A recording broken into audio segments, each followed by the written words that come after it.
Hello, everybody. Hello. Welcome to yet another episode of the Wisdom Save podcast. As always, I'm Ken. I'm Hannah. And this week, we're doing a little bit. I think I had teased it at the end of the last week's video, but it's my topic now. Mm-hmm. Um, and this is, I can preface this by saying that this is kind of like, I guess, the test episode in a little like idea series that I've been coming up with. Mm-hmm. Um, there's a couple of more than a few topics that we've already discussed on the podcast are things that are kind of near and dear to my heart and things that are interesting to me. Obviously, like with the incredible dearth of D&D content that we have, you can tell that D&D is a big part of my life. But one of the things that I just genuinely enjoy doing in a variety of fun ways is psychographically analyzing people and things and like fictional characters and ideas and concepts and things like that. Um, And like everything. and like everything, yeah, I do a whole lot of like over analysis of stuff. Really, only things that I'm interested in. It's definitely very much like a. It's very much like fueled by ADHD. Like just fueled by my passions. Mm-hmm. Like the things that I find interesting, I want to know absolutely every single thing about. Even the most irrelevant and unnecessary information.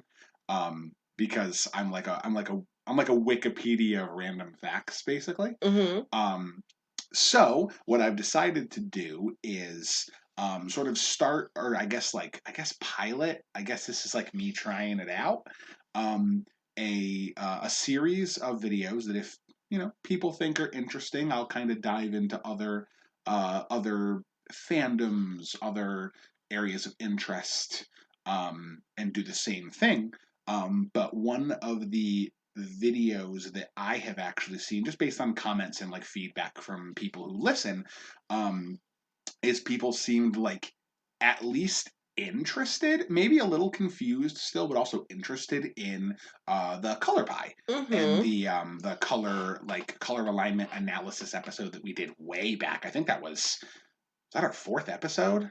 Maybe. I don't know. That was the one we were just explaining the color pie to Yeah, people. and like how it worked, and we like Well, did some. you. Yeah. Well, you know a little bit more about it now. You learn a little bit more every time I rant in your general direction about it. Um, but yeah, so basically, I've decided I want to kind of do like it's not going to be like, oh, every week we're doing this. It's just like when I have an interesting idea. Um, and I might just like throw an episode like a color analysis or like a color pie theory like episode, and I'll pick probably some kind of like subtopic or something, which I do have a subtopic prepared for today. Okay. Um, like I had mentioned last week, Mm-hmm. we are kind of on a little bit of a D&D kick now. Um, just like, especially in our personal lives, like a couple of our campaigns that we have been on hiatus for the pandemic and everything, kind of coming back in, Mm-hmm. and like D&D stuff kicking into high gear. I have decided to kind of take the stuff that some of our listeners may have learned about our previous campaign, The Adventures of the Wyrmtamers, Mm-hmm. and I've decided to kind of do like a color pie analysis or a color pie breakdown of each of our old Dungeons and Dragons characters. Oh, okay. I've talked with you about this a little bit before, Yeah. but like it was all kind of like theoretical, just like, oh well, offhandedly, like what do you think this person is, and I kind of like riff off of it, but there were a lot of characters that I was never really committed to or sure on. Uh-huh. So I sat down, like nose to the grindstone, like looking up examples from other like sources of fiction, characters who we've kind of like been like, oh, this character kind of acts like Holly, or this character kind of acts like Kellen, or it has like a lot of similar personality traits to Kellen, motivations and things like that. And I think maybe I'm pretty sure. I'd say like 90% confident that I've like narrowed down and pinned down like every single one of our original party members, plus maybe a bonus character or two. Bonus character. Yeah. So uh, I'm gonna start by, I guess, I don't know, do we want to do a particular character and like, oh, you know what, I know what we should do first. Um, and I might not do this for future like color pie analysis episodes if I do them. Mm-hmm. But at least for this one, just because it's been a while since we've talked about it, I'm just going to give everybody a quick little refresher on like each of the five colors and like what sort of psychographic analysis this is supposed to do. So as a broad overview, for those of you who haven't seen one of our earliest episodes in a while, um, the color pie as a whole is not meant to necessarily pinpoint someone's personality or like their actions. It's meant to pinpoint their motivations. Mm-hmm. This is all about, it's not about the what they do, because people are complex. It's about um, why they do yeah, things. it's about why they do the things they do or why they are motivated, what motivates them Mm-hmm. to achieve the goals they want to achieve and complete the like personal challenges they want to complete. Um, and as for the five colors, as a quick recap, the five colors are white, blue, black, red, and green. Um, White is the color of what's up? And then you're just like, white is, and I was like, annoying, and I don't like them. Oh, see, okay, and we'll get to enemy colors and ally colors too. But you have every reason to be like, ugh, God, these people. Mm-hmm. Um, White is the color of order. White is the color of stability, and white is the color of peace. A person who is white aligned is someone who believes more wholeheartedly in the idea that self-sacrifice is the reason that or self-sacrifice is the best way for everyone to achieve a common goal. That if everyone's working just to better themselves and isn't working to help the collective, then everyone's going to compete with each other and it's not going to create a harmonious kind of just society in their perspective. It's like literally the classic, well, if you didn't go out and protest, then you wouldn't get shot with tear gas. That is an expression of white. And that's where these things get complicated, is that like a lot of times in modern fantasy and you'll find that it happens in D&D as well, at least for people who like analyze Dungeons and Dragons characters in alignment from the perspective of the colors. um a person who is white aligned may be a a person who believes that the status quo is in the right and that anyone who's rebelling against the status quo is creating disharmony in a world that they view as harmonious. Mm-hmm. But white could just as equally be a revolutionary leader who understands the unfairness and inequality that exists in the system and seeks for everyone to work together, putting themselves in risk to work for a collective good of overthrowing the corruption and intolerance and creating a harmonious society. Mm-hmm. It really depends on your reasoning. Every color has the potential to be good or bad, to be right or wrong, just or unjust. It really depends on why you're doing the things you do and how you view the systems around you. Right. Um, but yeah, white is the color that feels that if everyone just gave a little bit and worked towards the betterment of everyone else around them, then we collectively would create a more harmonious society. They tend to be more focused on like order and civilization and structure Mm-hmm. as opposed to like independence and like unrestricted freedom and creativity. They tend to be very like as a weakness to them. Sometimes they tend to be very set in their ways. Mm-hmm. Um, that's just a facet of it, but that's a general broad overview. Blue, on the other hand, the next offset from white, blue is very much the color of learning, creativity, and self improvement. Mm-hmm. People who or characters who are blue They seek to know and understand more about themselves and about the world around them, and often are willing to do whatever it takes and take as long as it takes in order for them to achieve that goal of like always striving for their best. A blue character is typically seen as smart since they're associated with knowledge, but you don't have to be intelligent, quote unquote, to be blue aligned. Mm-hmm. Someone who's blue is someone who Isn't Goku technically blue? Goku is like a really, really great example of a blue character. He's an absolute fucking idiot.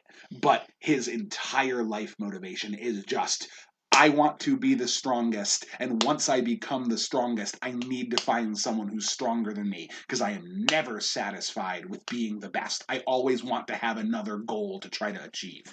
Blue is like unrestricted progress. Someone who's blue is just like, cool, we hit our goal. Now how do we make it better? Mm-hmm. And that's a very extreme version of that. But a blue utopia is a world where everyone is constantly working towards progress and trying to achieve greater than what they had achieved yesterday. And then once they achieve that, looking for the next thing to achieve. Blue is never satisfied. Blue is also very patient. Blue waits, blue thinks, blue analyzes. Blue is super slow to react because it wants to make sure it has all the information before it does anything. Whatever the opposite of a gut thinker is, that's blue. As I look at Hannah, who is the queen of gut thinkers.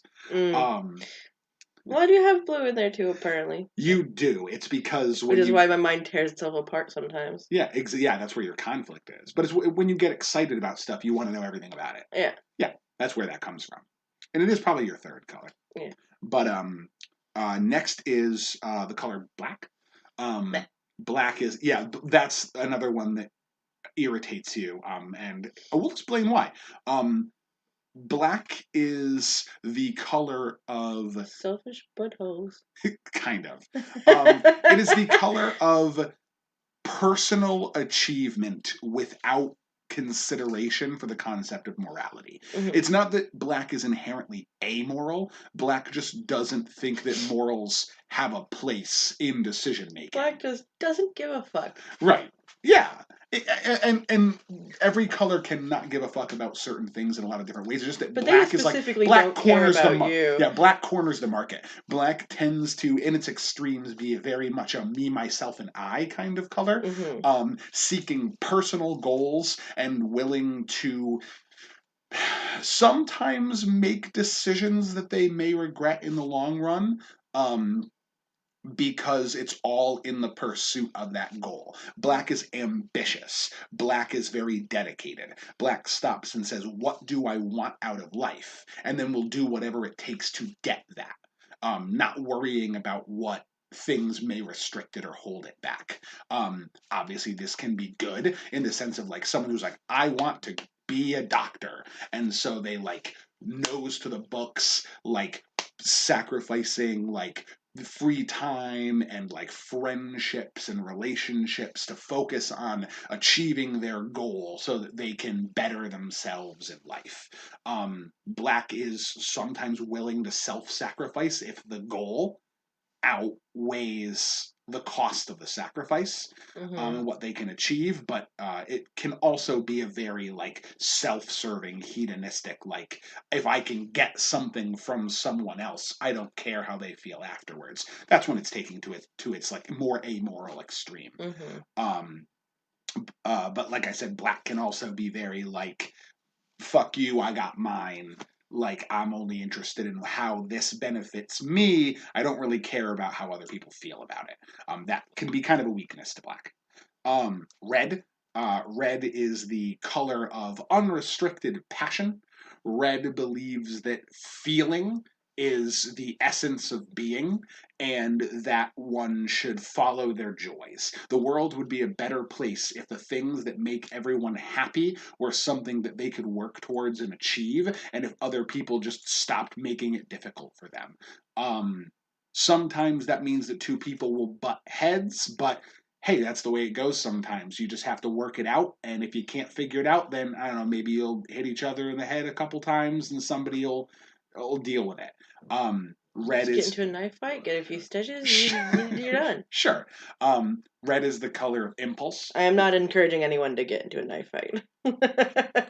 Sure. I would just like to put that out there. Don't actually go and get into a knife fight with people you disagree Yes, with. the Wisdom Save podcast is not a liability or a fault for if you decide to stab your friends over something. Don't do that. Like Hannah What? just said, don't do it. Um, but yeah, so red is very much the color of like passion. It follows its emotions, it follows its whims, it listens to its heart. Everyone has a heart. There's not some grand philosophical question in the world that you need to answer. There isn't some like bible of like rules and responsibilities you have to restrict yourself to. Your heart tells you what you want. Just listen to that and you won't be wrong. That's red's perspective. And then last but not least, of course, is green. Um, Green is very heavily associated with nature, but is very much the color of like being at one with the world around them. Green is the color of traditions without structure. Green is the color of family, even found family, the people that you associate with and that bring you comfort. Green very much sees the world as already kind of having all the answers to life's problems. Where things go wrong is when other people come in and try imposing all of their weird values and rules on the world. The world already has it all under control. Like, the natural world is doing its own thing and they're fine, and any given ecosystem pretty much takes care of itself until humans come in and fuck it all up. You not wrong though. Yeah, and Green sees that as very much the way that human society works too. If people just kind of got to like live in their own communities with the people that they care about and that the people that they are close to and work in harmony with, then they can pretty much take care of themselves, and it's only when other people come in and try to tell them how to do things that stuff gets a little bit out of whack. Um, Green is very attuned with nature, tend to be very isolationist at time. They tend to be very traditional, and they like spending time with the people that they care about above most other things. They like creating little activities and fun things to do with the people that they care about. These like long-standing traditions, and they very much like small, close-knit familial communities that they can work together in harmony with.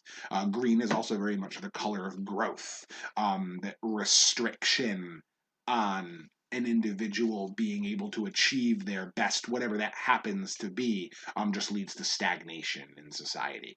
Kind of a little bit more of like a Zen philosophy kind of color. Um, and of course, there's, as we talked about in our previous episode, there's multicolors and things like that. And we'll get into a little bit of that, but I'm not going to go into those. These are just like the big, broad core concepts of all five of them. So, Mm-hmm.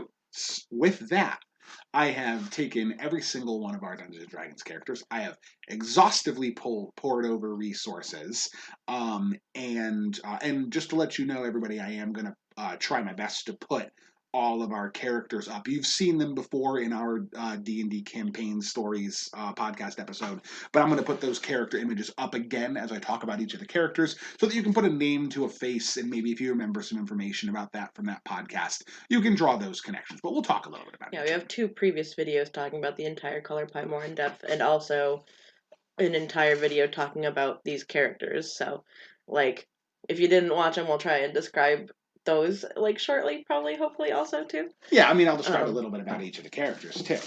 Um, I have an order that I have them all written in, unless you want me to start with anything in particular, Hannah. I don't think so. Okay. So I'll start Might with. as well just go in order so you won't lose some characters down Yeah, the way. I'll start with everybody's first character. Sure. So the first one, and honestly, I think maybe the easiest one, because she's the one that I think I've had like cemented in the longest, is going to be Melisana. Okay.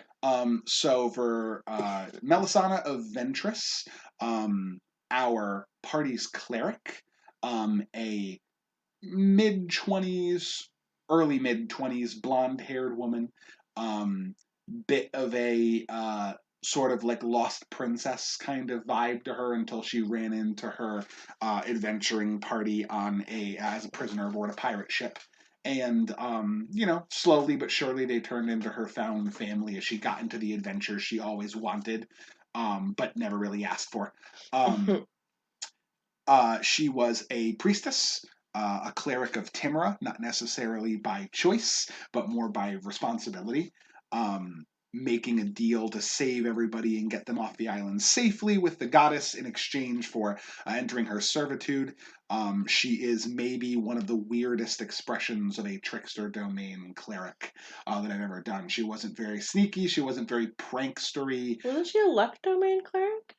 Well, I mean, Timur is the goddess of luck, but no, she was trickery domain. Oh. Blessing of the trickster, invoke duplicity. Yeah, she didn't use those very often because she was pretty bad at it. I was gonna say, all I know is she had turn undead. Well, yeah, every cleric does.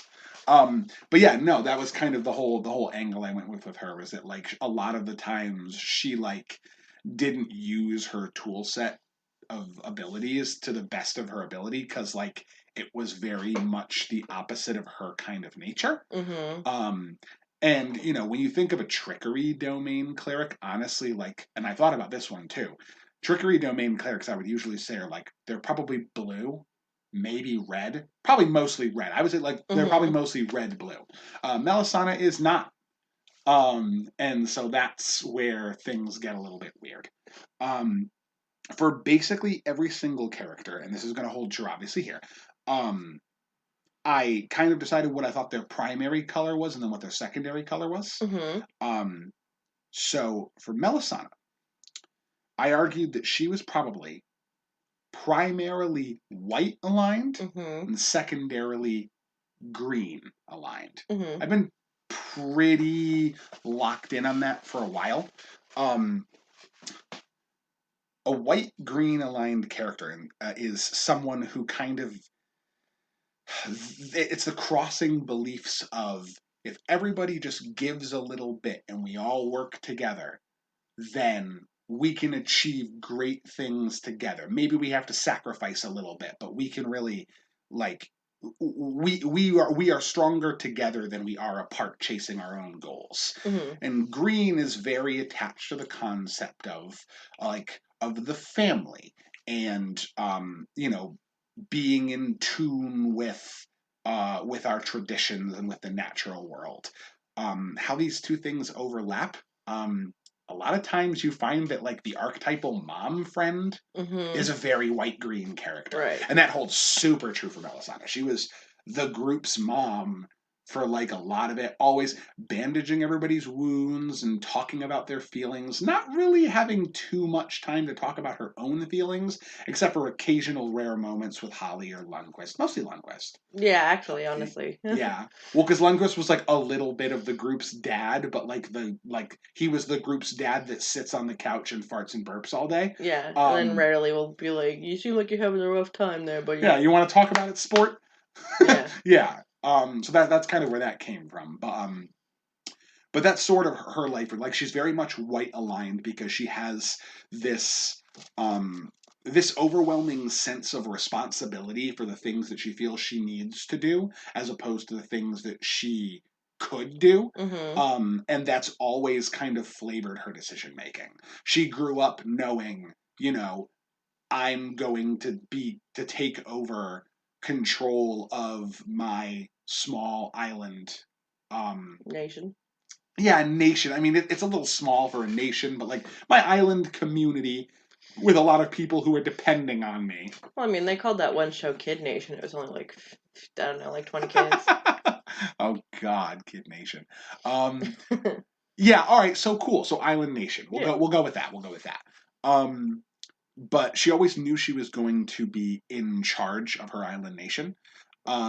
And that meant that she had to like learn how to take on leadership roles that maybe she wasn't entirely ready for or didn't Mm-hmm. feel like she was ready for.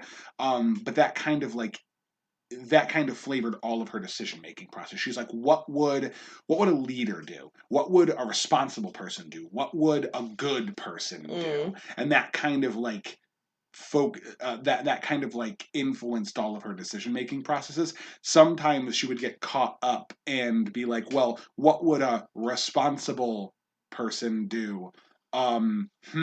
Well, maybe a whole lot of nothing, because like one person says they want to do this and I kind of like I need to be there for them, but the other person wants to do the opposite thing and I also need to think about them. So like, I don't know, very decision paralysis, which tends to drive Holly nuts, I'm sure. Yeah, it's like, just fucking don't be a cuntbag and you fine.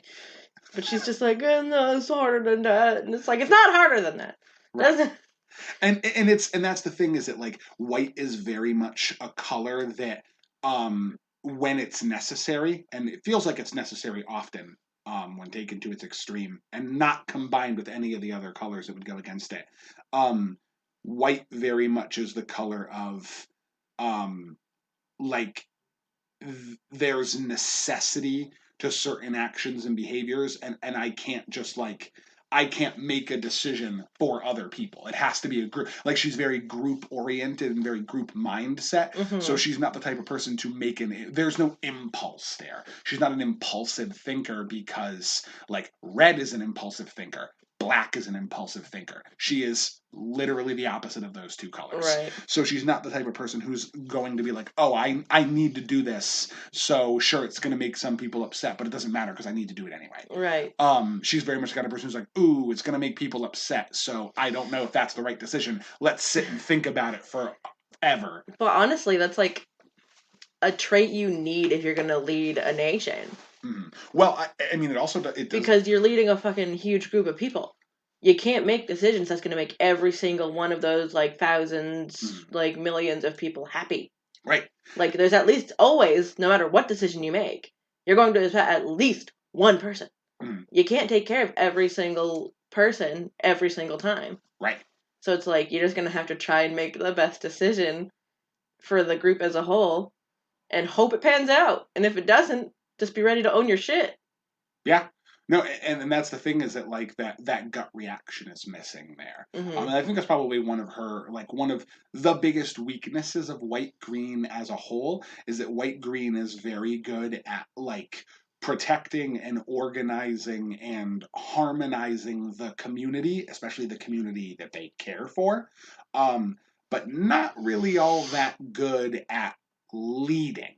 Mm-hmm. Usually leadership is stronger in someone who's white green when they make leadership a group effort. Mm-hmm. Um, Which she did. well, yeah, she ended up like abolishing the specific leadership structure of her island and developing a council of people who all make decisions, and that's generally worked out much better for her, Mm-hmm. because that's her leadership style. You know, she's not the type of person who's like people will go to her and they'll be like, oh, you need to do this, you need to do this, you need to do this, and she's like, but how do I make everyone happy all at once? Oh, I can't. Well, there's got to be a way. So let me just think about it for another year. Oh my god, it kills me.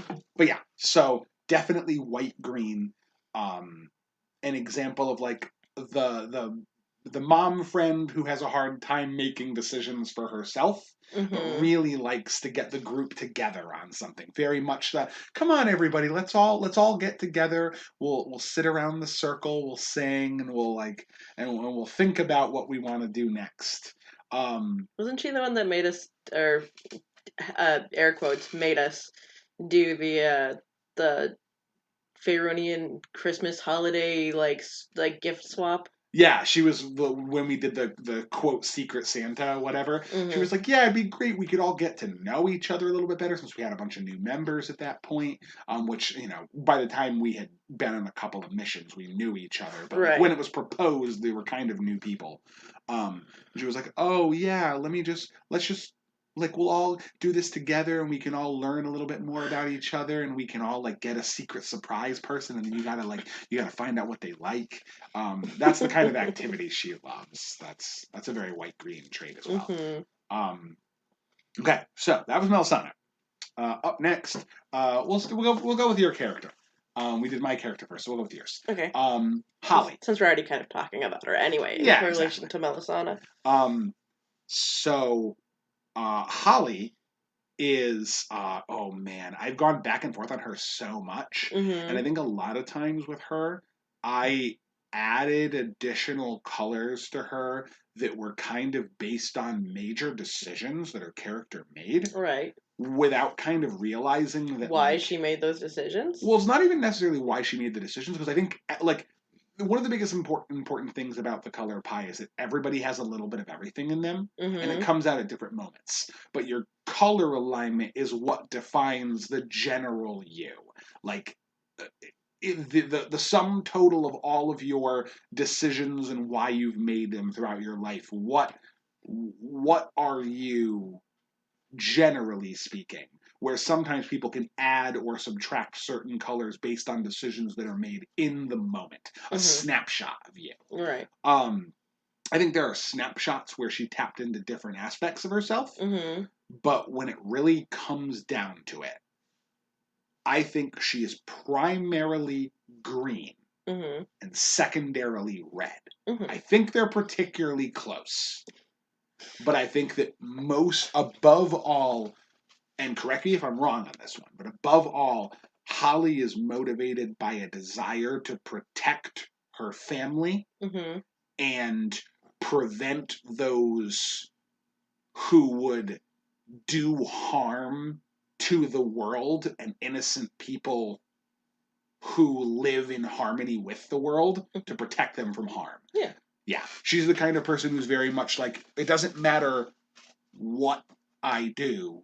I just have to make sure that people who are just trying to live their lives are safe. Yeah. And I have the power to do it. So I'm going to. Yeah. And that's a very green trait, especially with like how closely connected she is to her family and like the tradition and like culture of her island home. Um, all very, very green traits, you know. First of all, just like living in a society that is incorporated with the woods, Mm-hmm. very green kind of culture. Living in harmony with nature is a trait of very green people. Um, but also just like keeping an ancestral history, their tradition of ritually tattooing themselves when they come of age, their tradition of like learning how to hunt and fight at a very young age to protect themselves. These are all very like green culture, which, like, I mean, a lot of like what you expect a stereotypical green culture to be on a broad scale is like very similar to like old English Druidic culture. Right.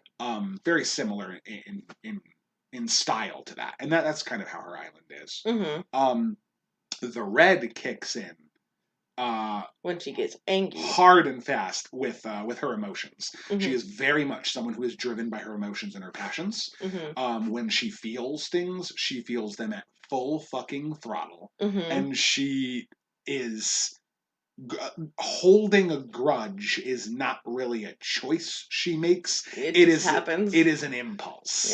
Yeah. If someone wrongs her or wrongs the people she cares about, hell has no fury. Like Holly Silverfang. None at all. And those are very strong red traits. She's the kind of person who, when she feels an emotion, she is going to follow that through. Sometimes to the detriment of herself. Oh yeah. Sometimes to the detriment of others. She's Accidentally. right. Well, that's the thing, is that one of Red's biggest weaknesses, quote, is that they tend to follow their impulses, Mm-hmm. but when they do so, they tunnel vision. It's Right. very much like, oh wait, no, this is the right thing to do right now. I'm gonna go do it, and then the consequences like appear hidden in the shadows on the way by, but they're just looking ahead and they walk right past them. I was trying to say, I think the biggest mistake she made wasn't even really that impulsive, but it was. Yeah, I mean, like, it was a little bit like there was something she wanted. There was someone in a town who conveniently offered her that thing. She accepted it, and they're like, "Oh, take these weird sticks and put them in the ground." And you were just like, Okay. "Right now, I am so excited about getting my thing that I'm going to ignore the potential creepy factor of that." Well, no, she thought about it, but she was like, okay. The thing is she, when he's like, take these things and put them Yeah, places, and she was trying to get a jar of, like, enchanted eyeballs. right. And so he's like, well, take these sticks and put them in these different places where they glow. And I was like, okay, well, he probably, like, it's probably related to the eyes. Like, I couldn't see, like, why this would be such a weird, disassociated thing. He's a magic weirdo. He probably just wants to be able to observe those locations. Maybe he's a some kind of magic dude that's interested in like nature. Sure. So I'll go and I guess why not? Yeah, reasonable. But nope. Nope, he was actually a villain that you had left alive. So it wasn't even that like impulsive. The Yeah. decision to do so was a little impulsive because he's like, I'll give you magic if you do this thing for me. She's like, yeah, sure. Yeah. But like she thought about it, but it just didn't seem like it was gonna be something stupid. And don't get me wrong, I'm not saying under any circumstances that was really necessarily her fault. Mm-hmm. It's just that sometimes it was kind of her fault. She fucking did it. Yeah, it was a little bit, but like sometimes there are consequences that exist, and red is the most likely color to miss the consequences as they fly by. Right. Even if they were subtle, sometimes people who are really over analytic are like, ooh, I'm going to pick up on that. A very blue aligned person would be like, oh, what would be the motivation for that? Weigh the pros and cons. Is it worth it? Am I prepared for the risk? Red's just like, it's probably fine. Let's go. And maybe I'm wrong, but if it's wrong, I'll fucking deal with it. Yeah. It's fine. Like it's a very confident, and the way that red and green interact together, because she's definitely primarily red, primarily green, but that red is a huge aspect of her. Mm-hmm. The way they align together, green red thinks with its gut. It's all about the gut. You're like red is the color that follows its heart. Red green goes a little lower. Mm-hmm. Red green says like, yeah, sometimes my heart wants things, but like it's not super practical to go for them right now. But when my gut instinct is telling me this is a problem or this is something you need to do, you got to do it. Like killing Halia for Holly was like I could have tried to kill her way before. This was a character that she had a problem with since the beginning of the campaign. We've talked a little bit about her in our podcast, in some of our previous podcasts. She's a bitch. You don't need to know about her. But the campaign went on for like 5 years, and I could have tried to kill her like at any point, really. I'm pretty sure her level scaled with us. Yeah, I mean, she was pretty much keeping pace with you. She was a trained assassin. She was still doing stuff while you guys were. So I could have tried to kill her at any point because she was an asshole and like actually like it took until the end where she actually tried to like we just like bitched at each other.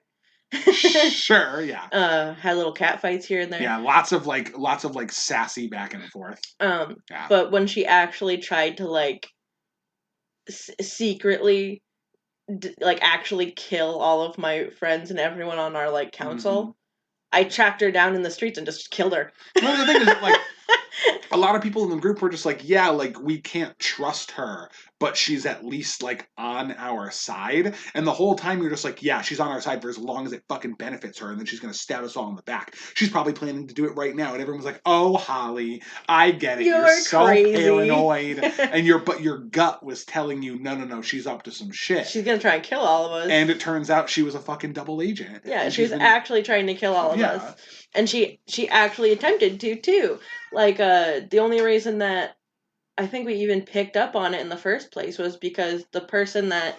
There was a Dragonborn that I had an odd connection to, and she was being, like, tried on her crimes or something like that. And Holly, like realized she wasn't acting right, even though she was, like, gagged and, like, chained up. Right, like something was up. And so she ran forward in the middle of a courtroom in front of the entire council and like pulled the muzzle off her pretty much. And she was like, you're gonna get attacked, and we're just like, oh fuck. Yeah, the other two cultists that were brought in for questioning were like enchanted, and as soon as they like got the gags pulled off, then they started fucking like muttering, and then like they blew up and a fucking portal open to the nine hells. Yeah. Like it was a whole like elaborate plot like to get them captured so they could infiltrate, and it was like a very powerful spell enchanting them that was hard to detect. But I think we were able to stop it. Oh, you stopped it, yeah. And it was because, like, again, that was Holly's gut instinct. She's like, something's weird. I have to go deal with it. And you, like, kicked yourself out of your chair in a formal courtroom surrounded by all of the high lords and ladies of Waterdeep, and you fucking ran across and like ripped the muzzle out of one of the prisoners' throat, and everyone in the room was just like, "The fuck is she doing?" Yeah, Like what is she doing? immediate panic, and then that saved all their lives. Mm-hmm. Like that's the thing is that like Holly's gut is the strongest weapon she has. I mean, the crack shot with a crossbow aside, her Mm-hmm. gut was her strongest weapon. When she felt that something was wrong, I would say 99% of the time it sure fucking was. Yeah. You didn't like Holly didn't fly off the cuff for no reason. It's because she could smell bullshit from 100 miles Yeah, away. she's the Jenna Marbles meme where she's the rab witch. She's like, is that some bullshit? Oh my god. Oh man, what a classic. Yeah, she's exactly that. That's perfect. Mm-hmm. But yeah, very, very green and red oriented. But that green is a little bit higher. That like her primary motivation is, I want to protect my family and keep the world safe. Yeah. Um, moving along Mm-hmm. to our dearly beloved belching dad dwarf of the Oh, party, Lundquist. Lundquist, the dwarven monk of our party, who had a penchant for drinking and genital related violence. Um, Lundquist is very funny. Him, I thought about. I had a pretty hard time deciding on him. I think Yeah. there were a couple of different things I went back and forth between. But when it comes down to it, I think I would argue that Lundquist is primarily red. Uh-huh. Um, Motivated extremely by That's why he and Holly got along so well. yeah, motivated extremely by his passions, his interests, his desires. If something seemed hilarious and fun at the moment, he was on it. Maybe there were consequences to his actions. Often there were, but when Lundquist got it in his head, none of that shit mattered. He'd figure it out. Yeah. Secondarily, he is green. Yeah, that's why we got along so Yeah, well. you two were kind of just like a direct mirror of each other. Your colors manifested most, like, you were very green oriented and like, I want to protect my family Mm-hmm. and care for the people that are close to me, and it's like spiced up by your red like impulses. It was all very much like, I mean, your red kind of Holly's red manifested in her anxiety. Mm-hmm. She's very much like, I need to protect the people I care about, and so if something threatens them and it sets off my spidey sense, I'm fucking on it. Mm-hmm. Lundquist was the opposite. Highly motivated by red. What does Lundquist want? Whatever he feels like right now. How does Lundquist get it? Just kind of Going with the flow. yeah, just kind of go with the flow. A very green, like Zen like approach to life. It's just like, listen, I'm just me. Yeah, I've done some really fucked up shit, but that happened, and now we're here. Like literally, I think a good example potentially of that is the time where we went to the shit city, Baldur's Gate. Oh, yeah, which she calls the shit city because despite it being a very rich historical city in the Forgotten Realms setting with lots of interesting lore and really cool things going on, they were suspicious of her direwolf and wouldn't let her bring her direwolf into the city for the first You time. can't trust people that don't like dogs. I mean, Kuromaru wasn't a dog. Kuromaru was a horse-sized wolf with daggers for paws. So? Okay, you're right. Yeah, okay. So? Anyway, she hates Baldur's Gate because they wouldn't let her bring her dire. Rightfully so. But anyway, Lundquist.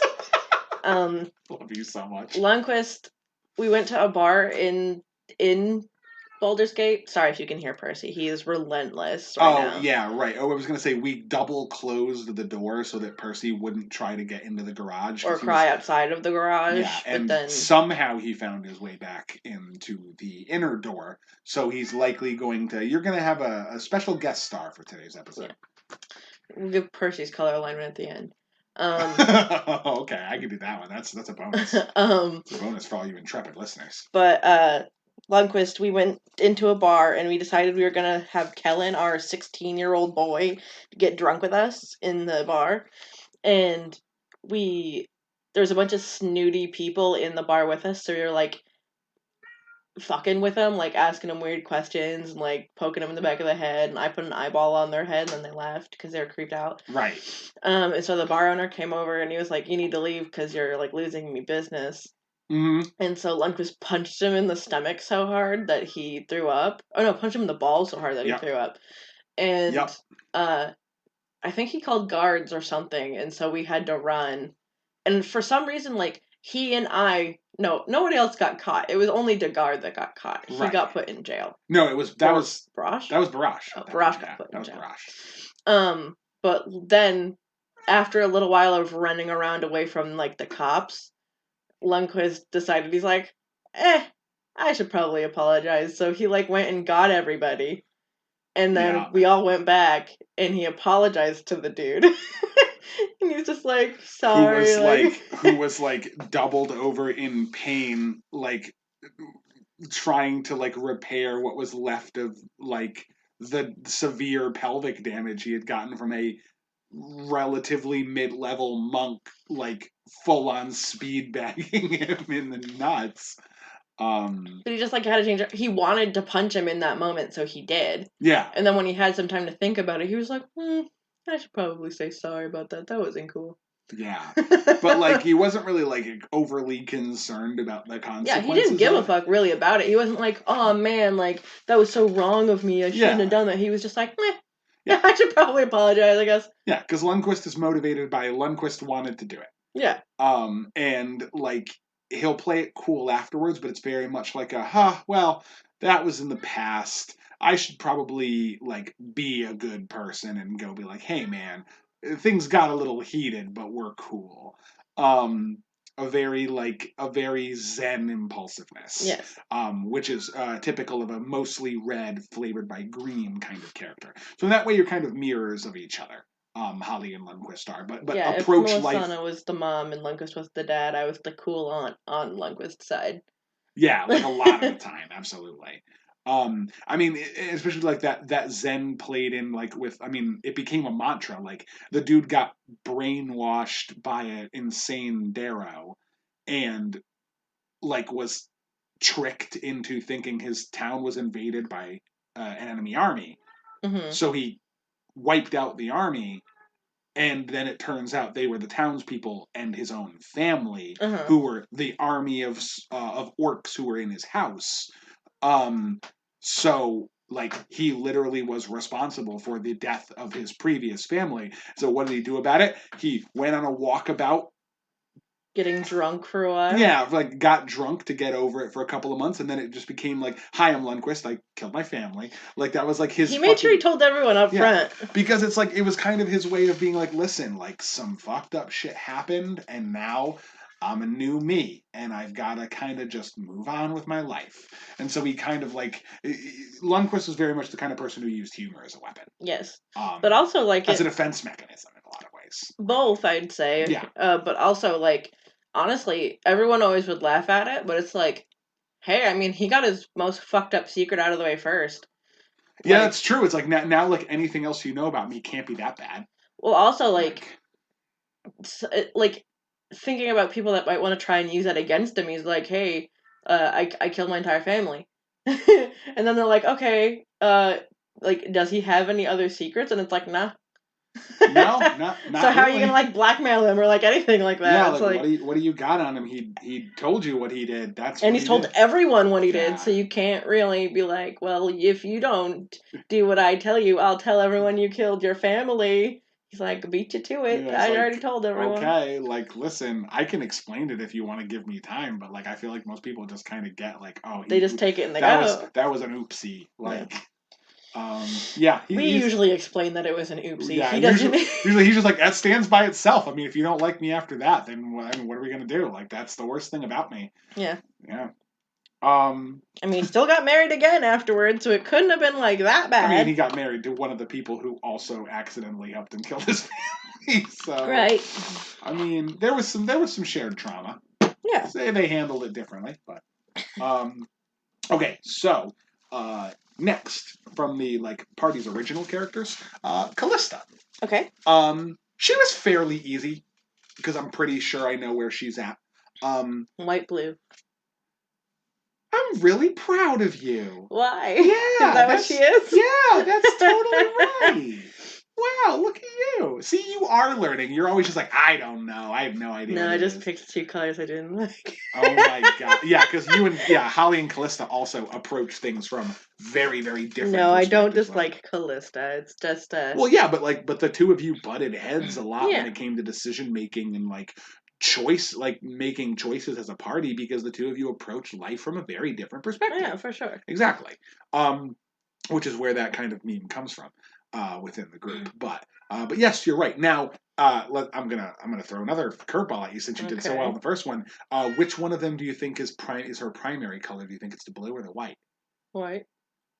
Why do you think the white? Because she's a pure of heart little baby. Sure, and that is something that I think tends more towards white. But I argued that just based on the things that motivate and drive her, Mm-hmm. I would argue that she's mostly blue. I think they're close, but I think she's mostly blue because she's found a way to incorporate blue's passion for unrestricted self improvement Mm-hmm. into a specific thing. She wants to be seen as a hero, but she's never really the type of person to be satisfied with a heroic deed. It's always just like, oh, we did this, so we can do this, and then they do that, and it's like, oh yeah, we did that. Like, oh, we saved a village from sure death, so we can fight a dragon. Beat the dragon. Hey, we beat a dragon, so we can fight horrible monsters in we can fight this whole cult. Hey, we infiltrated this cult's secret flying castle, so we can go beat up a bunch of red wizards. Right. Like, and also with her, I mean, she was the tiefling bard of the group, with a little bit of warlock and that kind of a dedication to light and purity and good. She had a sort of an undying light pact. It was an old unearthed arcana pact.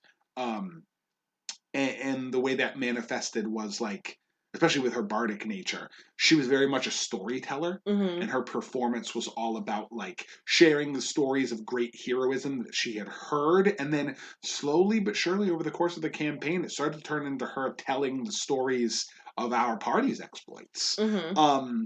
She was very much excited to be a part of a group of heroes, but she was always looking to improve upon that, to do the next heroic deed, to help the next group of person, and also collect these stories and kind of learn from them.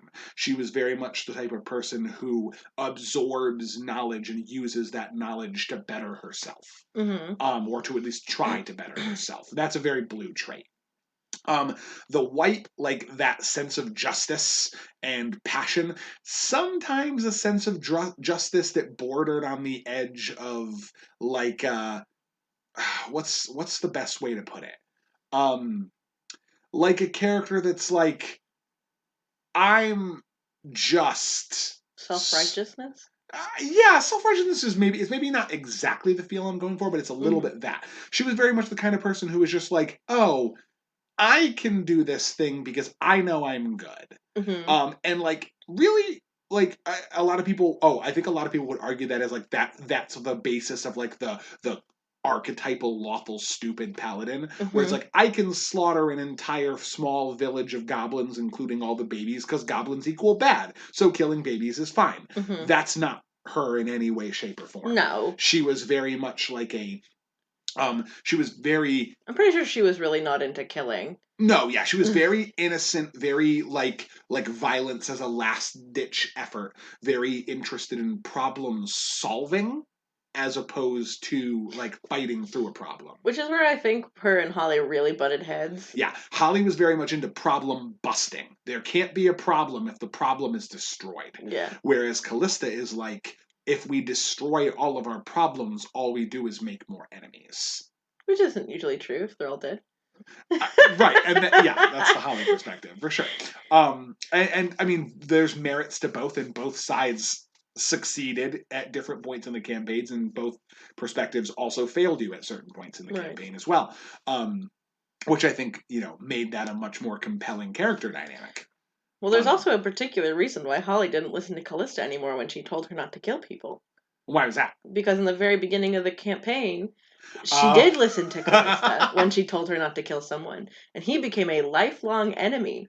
That was a yeah. very big problem. Yeah, the aforementioned person who made Holly take those weird sticks, and then that turned into a whole problem. Yep. Yeah, that was that guy who came back for vengeance in disguise. Yes. Because Callista didn't want to. He was gonna kill Callista. Yeah. He literally had her at knife point. Yeah. We were level 0 characters. Yeah, you guys were just I was running you through a very early like pick your class as you go. Oh, you found a crossbow. There's a couple things you could do with that. Mm-hmm. What do you want to do with it? And obviously, Kyle, because I know you're listening, I do not. I love Callista, and I as Hannah, yeah. I love the situation. It was very character building for the story. It made such interesting plot. But Holly, she was gonna kill Kistake in that moment. Yeah. And Callista was like, "No, don't." And he was like a scraggly, browbeaten old man, one of the only human survivors of his island. Holly could have had him for sure. And yeah, you could have easily killed him, but also I think Callista felt pity for him. I'm sure. Yeah. But so she was like, "No, don't kill him. We'll just tie him up," and we threw him down a well. But that is the biggest, other than maybe the stake thing, that is the biggest regret she had. Because if she had actually killed him, none of that would have happened. Mm-hmm. Yeah, absolutely. So after that point, she just never listened to Callista again when she's like, "No, maybe we shouldn't kill them." She's like, "You don't know who we should and should not kill." Yeah, clearly, and that was the thing, is that Holly was very much a fool me once, that's it. Joke's on me. You're not fucking fooling me again, though, for sure. Fool me once, shame on me. Fool me twice, I fucked up. Yeah, so I'm not doing that. So, you can fool me once, but then I'm never listening to you ever again. Yeah. And I'll never fucking forget either. Yeah. So, don't even try. But, no, so that's, but Callista's yeah, she has, a lot of, but she also never fucking lost that perspective. Even after she was like, "No, don't kill Kistake," and then he, came back as, this big-ass demon guy, she's, looking at a bunch of people that we probably should kill, and she's like, "But maybe if we solved it peacefully." Mm-hmm. And it's she always wanted there to be, because, I mean, she saw the hero as, she was very much the storyteller hero perspective. Mm-hmm. She heard the stories of the heroes, and the stories of the heroes leave out the part where you slaughter everyone. Yeah, it leaves out the part where you hit the guy with the sword so hard that half their entrails come pouring out on the ground and they gurgle and stink as they die. Mm-hmm. That part isn't in the stories, and so that part kind of left a bad taste in her mouth. Yeah. So she tried to find a way to solve it just like the storybooks, and sometimes that worked out really well, and sometimes it didn't go great. Right. The red-green Holly is much more about the gritty nature of protecting and saving people, and Callista is much more about the storyteller, the heroic blanket that goes over all of that. Yeah, in a lot of ways. Their background and the way that they view the world kind of flavored that perspective, and that's why they ended up so very opposite each other. Right. Especially hilarious because Holly's primary color is green, and that is effectively the polar opposite of Callista's. Well, no, green gets along with blue and white. No, not blue. Green and blue hate each other. Yeah, you were very much a nature, survival of the fittest. She's very much a nurture. We can help people become the best they can be. You're just that's stupid. They want to eat us. Let's just shoot it. But maybe if we converted them into being vegetarians. Or something like that. But yeah. She never went that crazy with it. I don't know if it's because we didn't let her or not, but she never No, I mean, she was practical about her decision-making process. She just genuinely thought there was a spark of good in everyone. Right. Okay, so No, that he didn't talk about why she was white. He only talked about why. Oh, why is she white aligned? I mean, well, I did talk about it a little bit. I mean, it's her sense of heroism. Mm-hmm. Like white is very much the color of like, I want to seek justice, and sometimes that means I have to put myself on the front lines and fight for justice. I want to like be a beacon that people can look upon and like trust in and find faith in.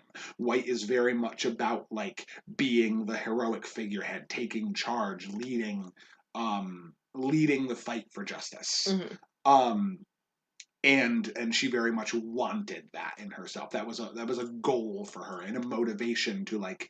She always tried her best with the idea that maybe someday people would look at her and be like, she's like that's the legendary hero. Like she's the one who saved us. She's like our protector. Mm-hmm. And that was very much a motivation for her. Gotcha.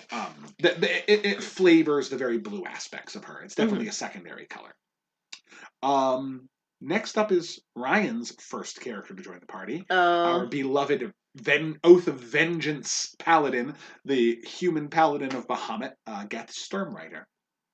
Um, Geth, actually, I'll preface this ahead of time. Geth is the first three-color character Yeah. that I think we have. I think he is complex and complicated enough that two colors is not quite enough to describe him. I don't know. Well, the thing is, like, he's complex in the way that he approaches problems. He's not complex emotionally, mainly because he is so Well, I wasn't even driven by talking his about emotions. emotionally, but sure. What do you mean by that, man? Him and Satanta couldn't find a door. Com- And com- and it was behind them, mind you. I'm not saying they couldn't find a door that was hidden. They couldn't complex find a door that was behind them. complexity is not necessarily intelligence. He's complex because of his motivations. It doesn't matter how like book smarter he is or how perceptive he is. He's very distracted from the world around him by a very singular goal. Um, I argued that Geth's primary color is probably white, um, and his secondary color is definitely red. Mm-hmm. Um, a white in the sense that his primary goal is his farmland, his family, the people he grew up with and cared for were killed in a raid by cultists of the Dragon Queen.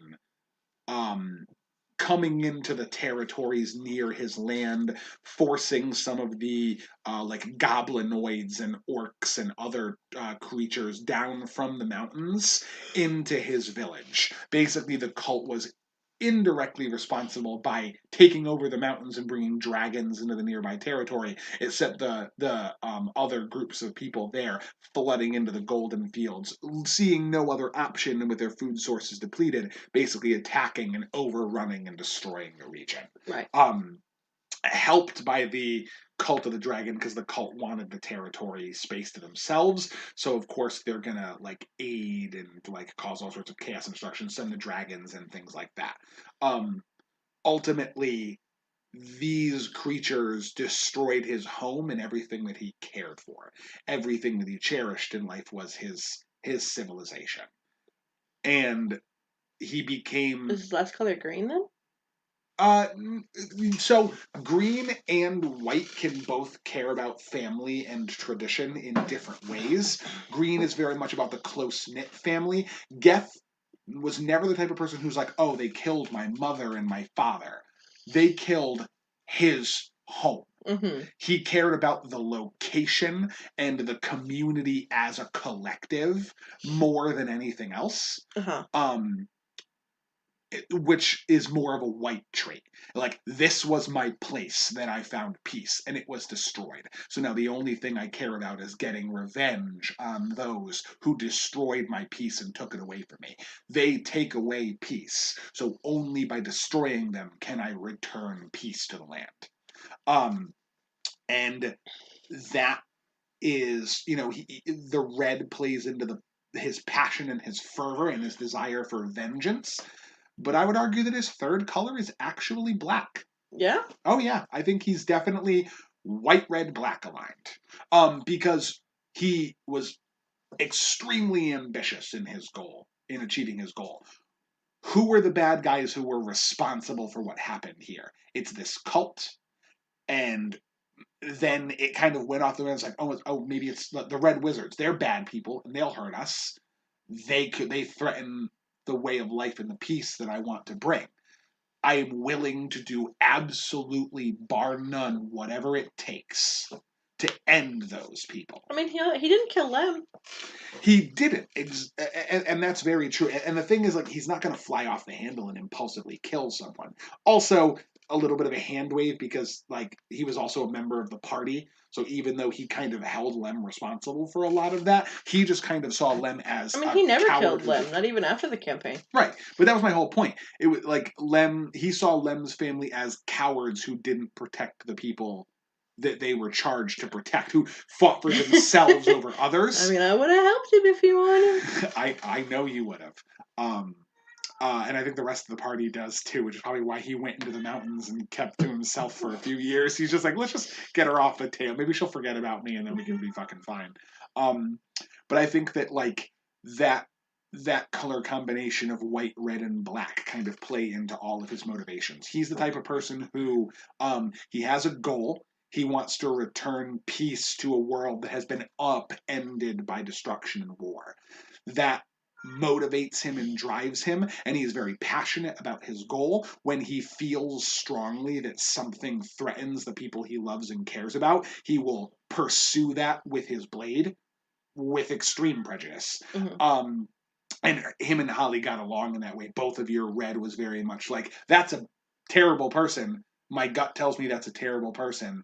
For him, it was more, my heart tells me that's a terrible person. And I don't know why, I feel it. I know they're evil, and evil does bad things, so I will destroy it. And it's like, and the black comes from the perspective of like Geth was ultimately willing to do whatever it took, even at great personal cost to him, even at great personal cost to like the stability of the world. Like when he eventually in the later part of the campaign, when he's like, oh well, I want to go after and I want to destroy Thay and I want to destroy the Red Wizards, and it's like, well, a lot of people live in Thay, and that's a pretty dangerous thing. It's like, yeah, but like they'd be way better off if I fucking just wiped out their whole government. Which, yes, that's right, but he's not really Geth's not the type of person to think about like, oh well, what about this like obscure political thing? What about this town that like is doing okay? He doesn't care about that. He sees a threat and wants it destroyed. He's probably right, but he's very He's tunnel not thinking vision. about like what are you going to implement after the fact. Like Yeah. even if you could kill all of their government, Yeah. do you have a plan for after that? Yeah, he's Because they're going to be out of commission for a while if you don't. yeah. He's I see evil. I will undo evil. Mm-hmm. That's where he needs Asher. Right, yeah, which is well, we'll get to why that's hilarious, but yes, he probably does. I would balance him out quite a bit. But yeah, I think that like the third color being black is like it's small, but I definitely think it's there. Right. And the thing is like in a lot of where the color pie comes from in Magic, a lot of like the very archetypal like vengeant paladin warriors who have shed a lot of blood for a righteous cause. Mm-hmm. Those characters tend to fall somewhere in that three color spectrum. The archetype of knights in Magic the Gathering lore and in the card game fall into the white black, red black, or all three color spectrum, like 90%. Mm-hmm. Because that archetype is kind of like he defines that archetype, and that archetype is neatly within that subsection. Right. So I think he kind of fits it pretty well. Before you go to the next character, I know Yes. everyone can probably hear Percy crying in the background, and that entire time you're talking about Geth, other than like when I was making small comments. Sure. All I can see is like that one meme of that little boy that like is really close to the camera. It's like a vine or something like that, and it's just this little boy that's like, "All right, and here's me screaming." Oh, okay. I was wondering where you were going with that. Here's an hour of me screaming. Yep, that's our son. Sorry about him. I mean, they also get to listen to a cool cat in the background. Yeah, but crying every 2 seconds while we're trying to talk about pie. Yeah, that's true. Well, we're trying to talk about pie. Yeah. Yeah, we are I really talking. want to name this episode uh the second slice of the color pie because it's like Maybe that's what we'll call this little video. Like maybe yeah, it's slice of pie. yes, it's pie. Yeah, that's a color. All right, cool. All right, Hannah. That's look at you. All right, I that's love cool. pie. Yeah, let us know if that's what we're gonna call it this time. Let us know if we should continue with that in the Yeah, comments. We're probably gonna do it anyway, yeah. but let us know. Okay, so moving on to our next character. And just for the sake of brevity, I'll kind of be a little bit. I wanted to focus mainly on our We first have five 15 characters characters, but we're already an hour and 10 minutes with in. five And characters. God, we'll probably try and keep it to 2 hours, but I don't know how many more characters we're going to get through. We're gonna give it our best, and if we need to do a second episode, we'll do a second Yeah. episode. Because like I said, this is gonna be a short form series. So, next up is our dearly beloved Luciano. Wait, is that all of our characters from the beginning? It's It's all of our Melisana, first. Lundquist, Holly, Callista, and Geth? Yeah, I Yeah, guess so, yeah, huh? yeah. We're on to the next characters. So Luciano. Luciano was the group's human mystic, former noble turned pirate because Noble he, turned pirate turned noble. yeah, noble turned pirate turned noble again because he met a pretty girl, and who was a noble and needed to get his shit together. Um, he is, um, he is defined. I don't know, like there's a lot of things that define him because he's kind of an emotional mess, but I guess the best way to sum it up in 2 words is bisexual disaster. He's a disaster bisexual. Yes, absolutely. Um, he's he is a character who um, is insanely curious. He is the kind of person who he was a mystic, which is a kind of defunct class, but like one of the things he could do was like he could use his own natural psychic abilities to kind of like mess around with his own mind. And besides being like naturally like hydrokinetic, he could control water. He also was able to use his psychic powers to like manipulate the minds of others, but also manipulate areas of his own brain and like turn on or shut off different things as he needed. He could like teach himself useful skills by like rapidly injecting the knowledge that he had pulled from somewhere into his brain and like pulling it to the forefront so that he had everything he needed. He could like rewire his own mind to make himself temporarily good at like one or two things for a little while Mm-hmm. by like focusing and concentrating on his psychic abilities. So he was very much like a dabbler. He was the kind of person who liked to try things just because he could for a little while. But he was also very much the kind of person who was motivated by his emotional responses to the world around him. Mm-hmm. When something bad happened to him, he would have a mental breakdown and then just fucking beat it. For like most of his life, he'd just be like, that was awful. I don't have the mental energy to process that, so I'm gonna go live on a pirate ship with a bunch of my friends for 8 fucking years and then never speak to my dad again unless I'm forced to, because I'm pretty sure he's mad at me, so I would literally rather die never seeing him again than face maybe the potential of him disowning me. If he never talks to me again, then I can't be disowned.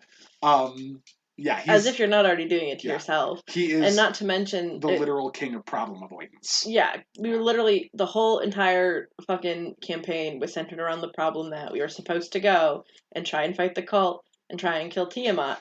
And when it came down to the wire to try and do that, he was like, maybe we should like wait till they summon her and then do something Yeah, about it. And I was like, you're a fucking idiot. yeah, it's You're so stupid. like, are you actually out of your fucking mind? If you want to go home, you can go home Yeah. and poo poo your little diaper, but we're gonna go try and kill Tiamat before she shows up, you stupid bitch.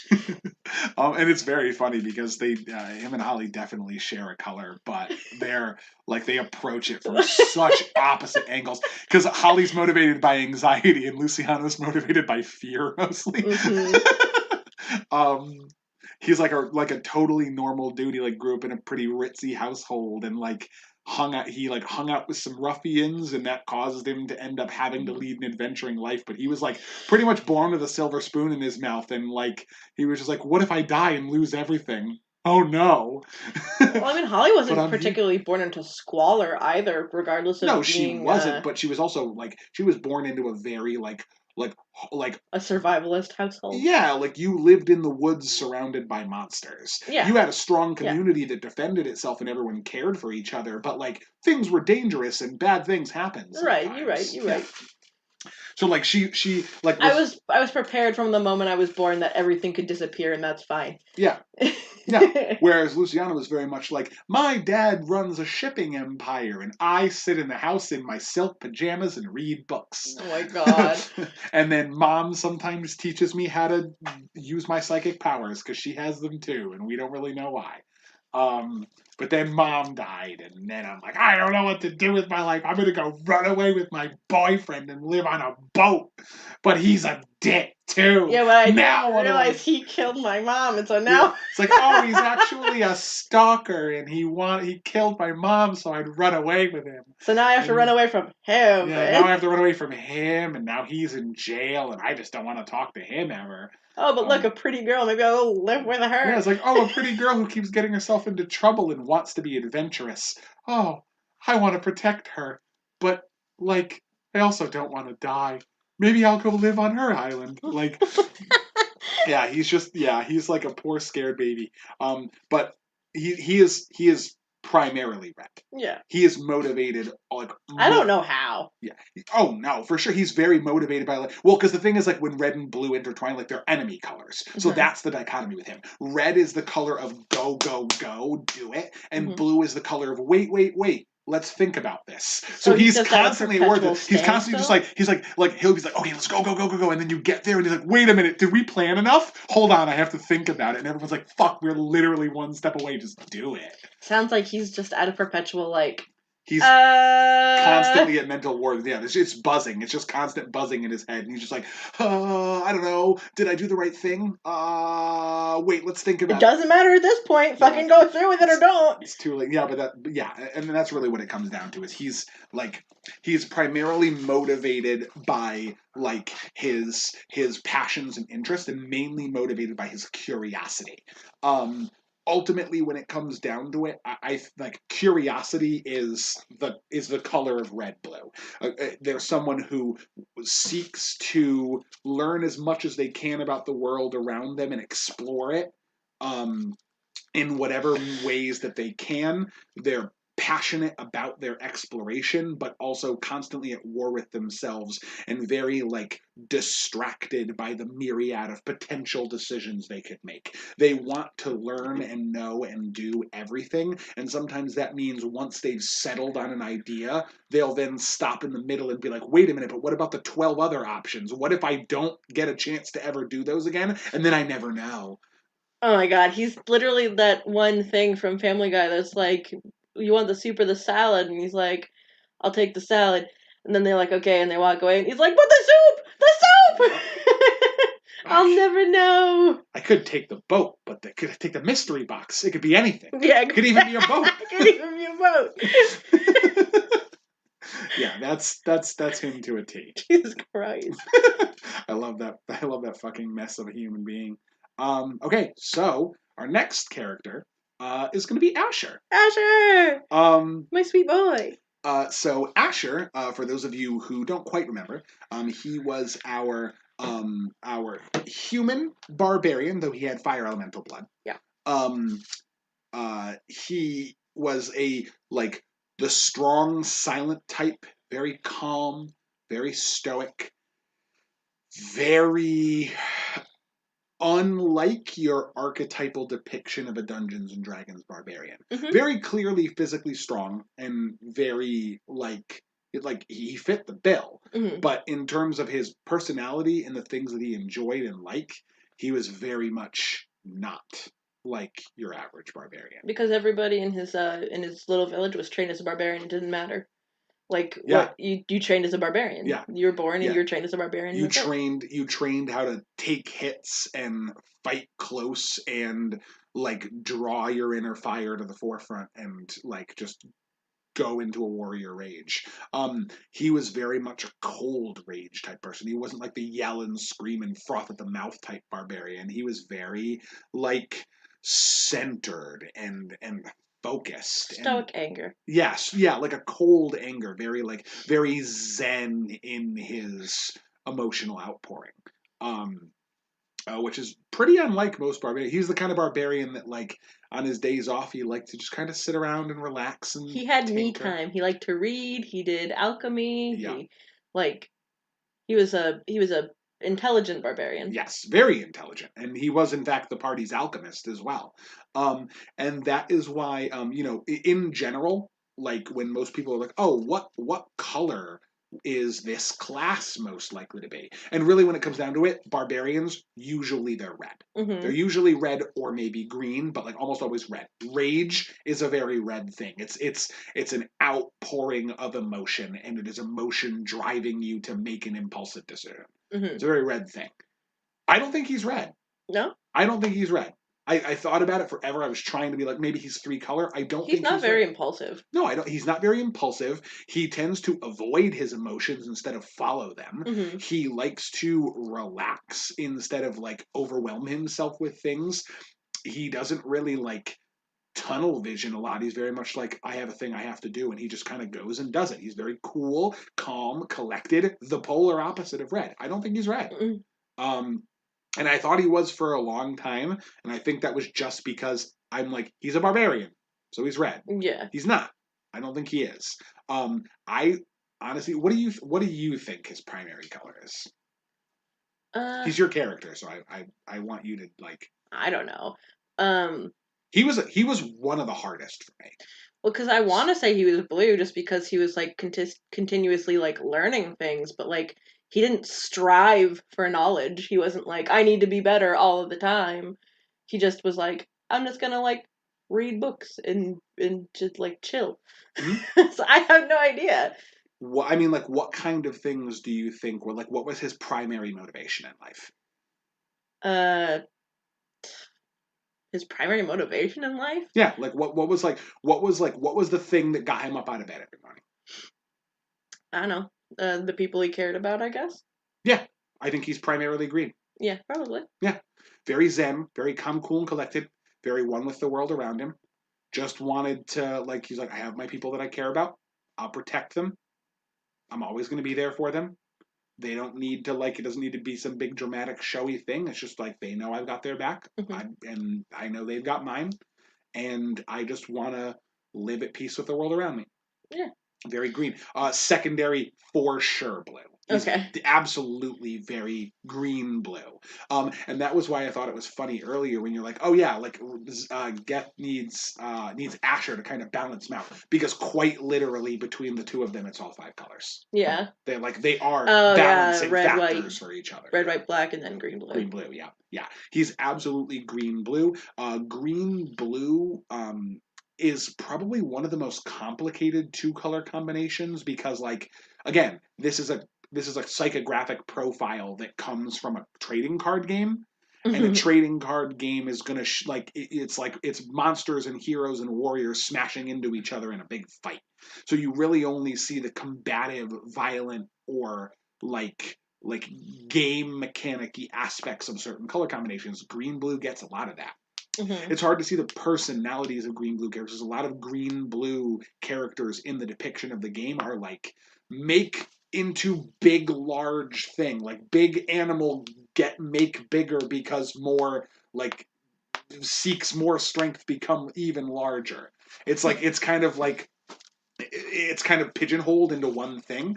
That's not really him, but he's very much the kind of person who's just like, I want to be left to my own devices to do the things that I enjoy, or take my life easy, fight when I need to fight, relax when I need to relax, and I want to just learn stuff. I'm not necessarily motivated. I don't constantly need to be fighting to be the best.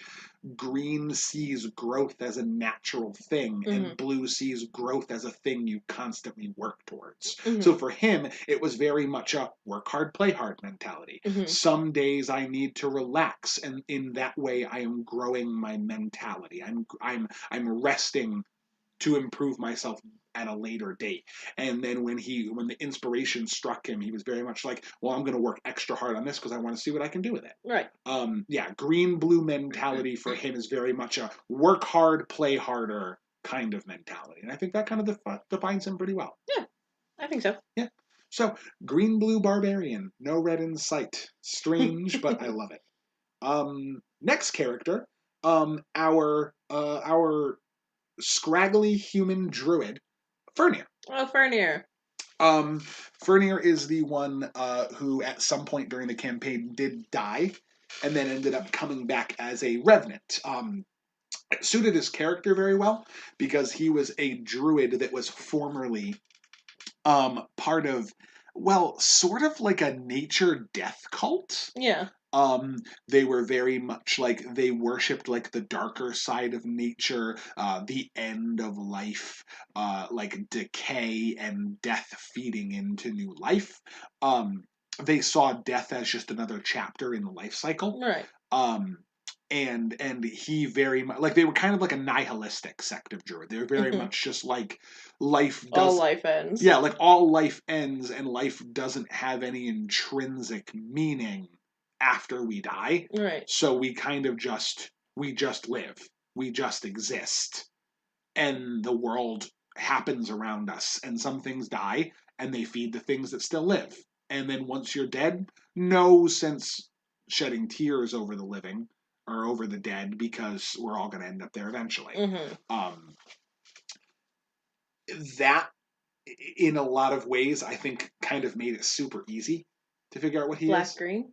Yes, very good. See, you know this. I'm so proud of you, Hannah. Yeah, he's primarily black, Uh-huh. secondarily green. Primarily black, I would argue, in the sense that like it's a weird one.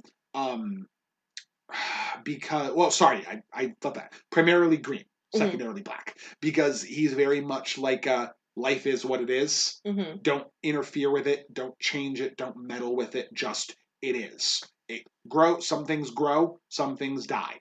That's the way of things. Green, sometimes when taken to its extreme, is very hands off. It's very much as like the world's already doing what it's doing. It's got it all figured out. I'm not going to interfere because I don't know better than the life cycle. Right. Like that's been around for millions of years before me and will be around for millions of years after I die. Mm-hmm. It knows better than me.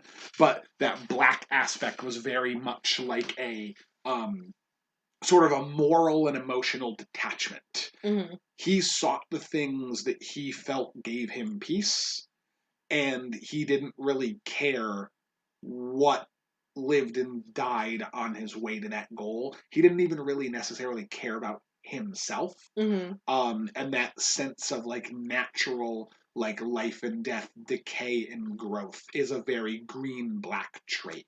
Um, he is a little bit edgier. I think he's a little bit more black than this, but another great example of a D&D character who I would argue is green black is probably Caduceus Clay from Yeah. Crew. Yeah. Yes, very much so. Like very like zen, But quiet. he's a little more green, I think. Caduceus is much more green. I think Fernir is still primarily green, Yeah. but Caduceus is much more green, whereas Fernir is like pretty balanced with a little bit of a lean towards green. But yeah, a green black, I would say for sure. That's a hard one to pin down, but I think he's a pretty archetypal example of black green. Right. A lot of the greens you'll find, and I don't really know why this is the case, anything that's combined with green, people have a hard time pinpointing it because I think it's honestly because like we live in society. Mm-hmm. And so like the average person doesn't really have like the conditioning to identify something and be like, "Oh, that's a super green trait," unless they are. Right. Because like they don't really understand like they just see like something that's like outside of your average like society, which is very white, as being like, "Oh, that's kind of weird." Mm-hmm. Um you see it a lot, I think, because that's very much you. Yeah. Um Because I make plenty of it. yeah, you definitely do. Um, okay, so that's Fernir. Next is Unity. Oh, Unity. Unity is Callista's twin sister, the tiefling swashbuckler rogue of the group. A Is bit. she black red? Yes. Yeah. Is she a 3-color? She is also 3-color. Yes. Black red blue? Not in that exact order, but yeah, Okay. you're right. Uh, Look at you. I'm so proud of you. All of my like fevered ranting and pacing around the room talking about color has really rubbed off on you. I don't know. I feel like you pretend that you're like not absorbing this, but you actually totally get it. No, I don't totally get it. These are guesses. Yeah, but your guesses have only been right so far. Yeah. It's because you're following your gut. Yeah. Your gut tells you what it is, and you're right. Yeah, I couldn't tell you fucking why, except for like because you have good instincts. Yeah. I associate colors with things that I feel in people, and then I'm like, okay, so this person gives me this kind of vibe.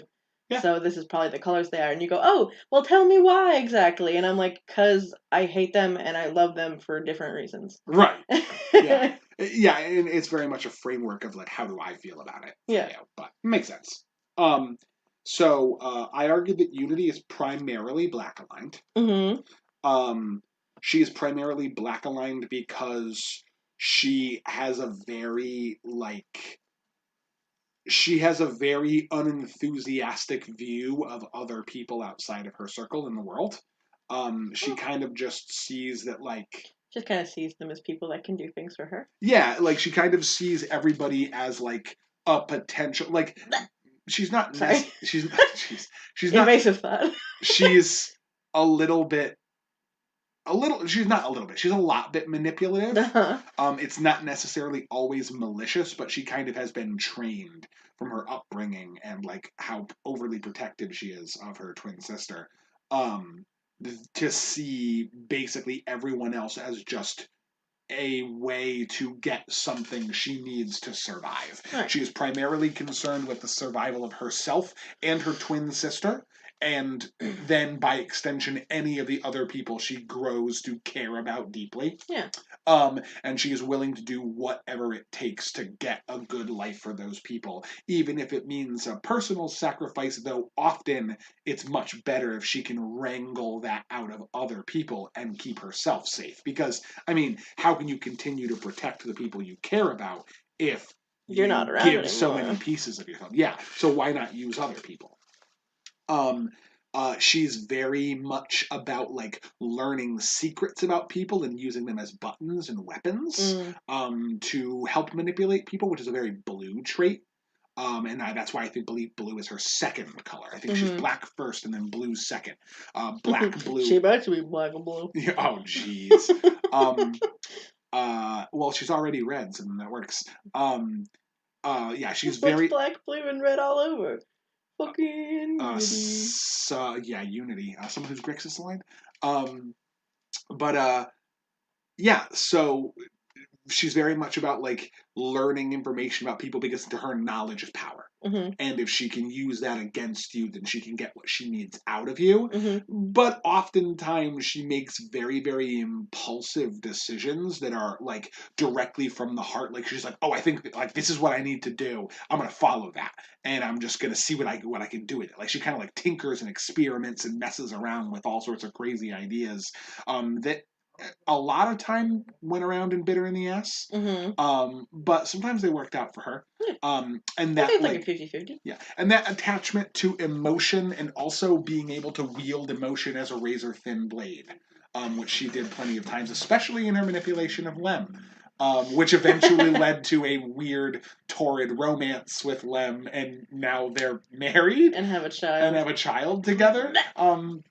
So that worked out. That worked out in a lot of ways for her. Yeah. But I think I said it before that when they met, they were gonna, or when they like first really met, like when they first like talked to each other and like started having interactions, right, was during the tournament, and she invited him to have wine with her before they fought, and she poisoned him. Yeah, so that and now they're married. Yeah, so that she would do better in the fight, and then and true like romance. She was just like, oh, I got exactly what I wanted of you. That was great, and like I kind of see where you can help me in the future. And he's just like, Lem was just kind of like, huh, that's fucked up, but that was a real good play, and game respects game kind of thing. Fucked up. Kind of turned me on, Joe.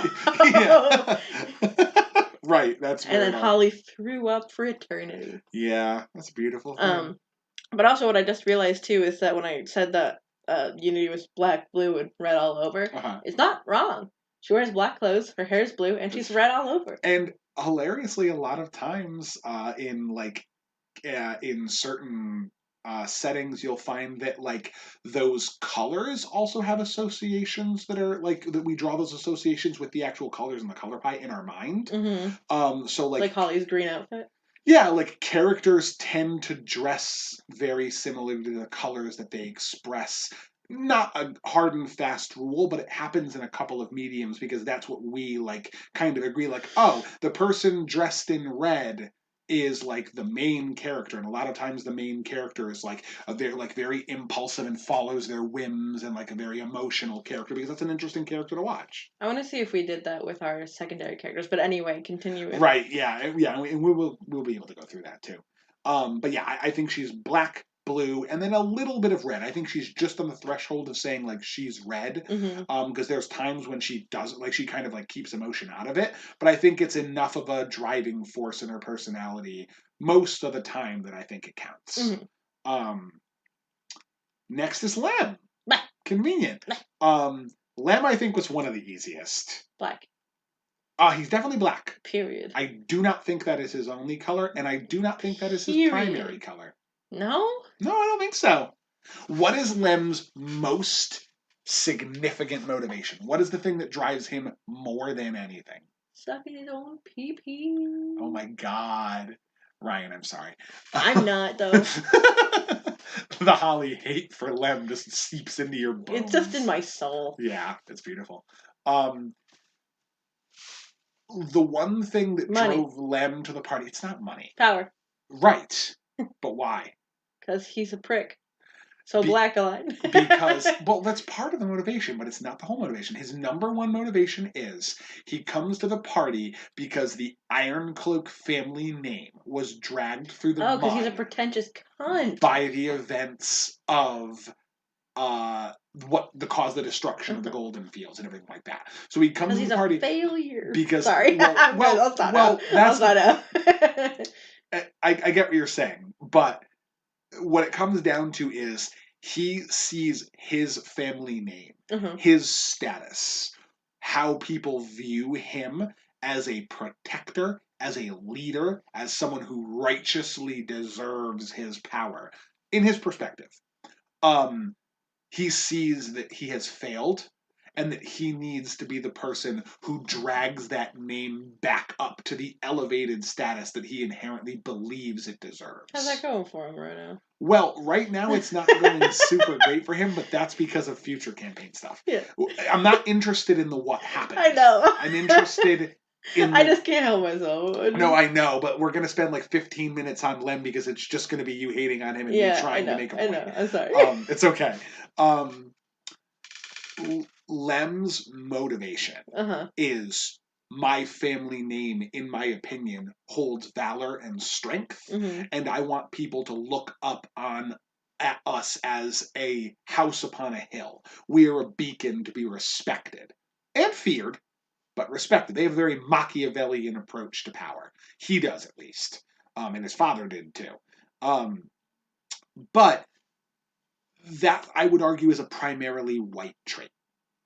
He wants to be seen as like the bringer of justice, the being worthy of respect. White cares very much about its status, and White believes that if everybody just accepted the status quo and did what they were supposed to do, in this case, kiss my butt. Yeah, follow underneath my family's lead, then everyone would be happy. All they have to do is just, live in the farms underneath the castle. But the thing is, he's very flavored by the black aspects of it. Right.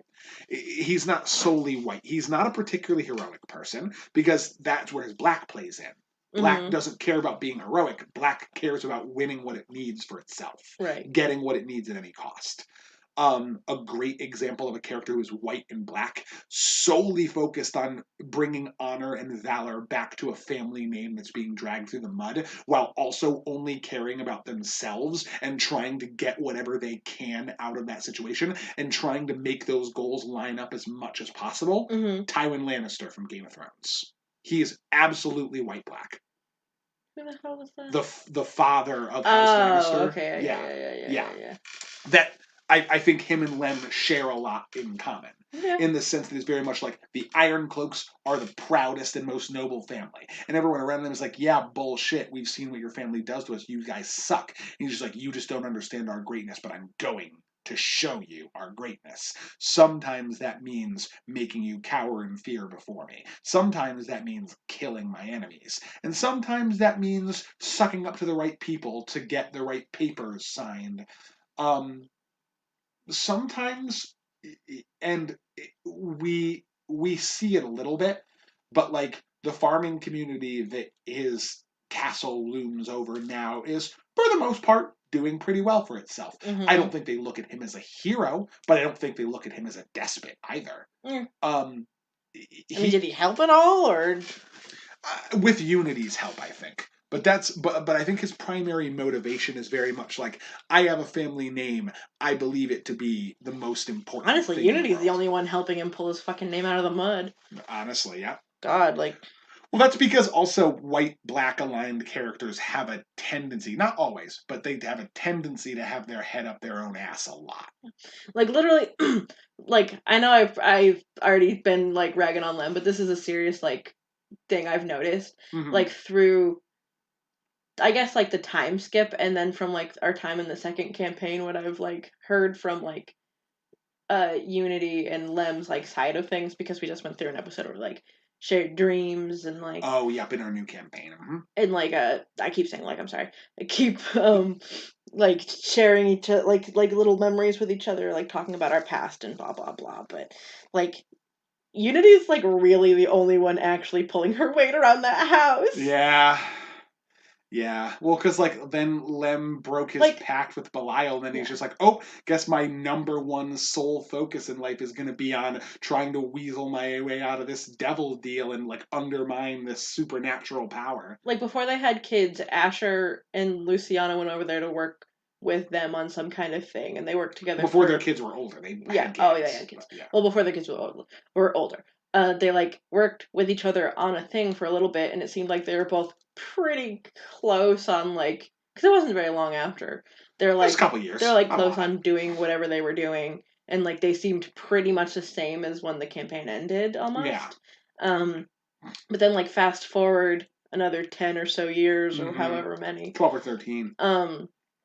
And when I got the memories, like, sure, like, I guess he brought his daughter books to read, but, like, there are also books she'd already read a million times, and he locked himself in a room and then, like, never came out, except for when he, like, needed to eat, maybe, unless the Unity's also, like, feeding him.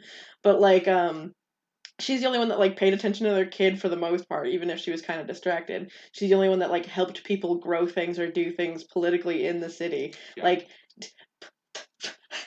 yeah, like, what happened? What are you doing, Lem? Right. What the fuck? Yeah, he just like he gets distracted by a problem, and he's just like, this is it. This is the most important thing. I have to work on. This is how I'm gonna elevate my name. My name's gonna be dragged through the mud because this monster is gonna come ruin everything I worked hard for. And then he ignores everything else around him because he's convinced. Continuously dragging. He's literally the dude with toilet paper on his shoe, and he's like, man, wish I didn't have. I'm so glad I don't have toilet paper on my shoe. And then he just walks around with toilet paper on his shoe all day long. Meanwhile, Unity's trying to pry it off of him, and he's just like, eh. Well, we have to move on to the next one. Oh yeah, sorry. But that's okay. But yeah, he's an interesting one. Unity's starting to do things right. Oh my god. Kyle's gonna love that one. No, Kyle's gonna come after me. Sorry, Kyle. I know, that was definitely sarcasm.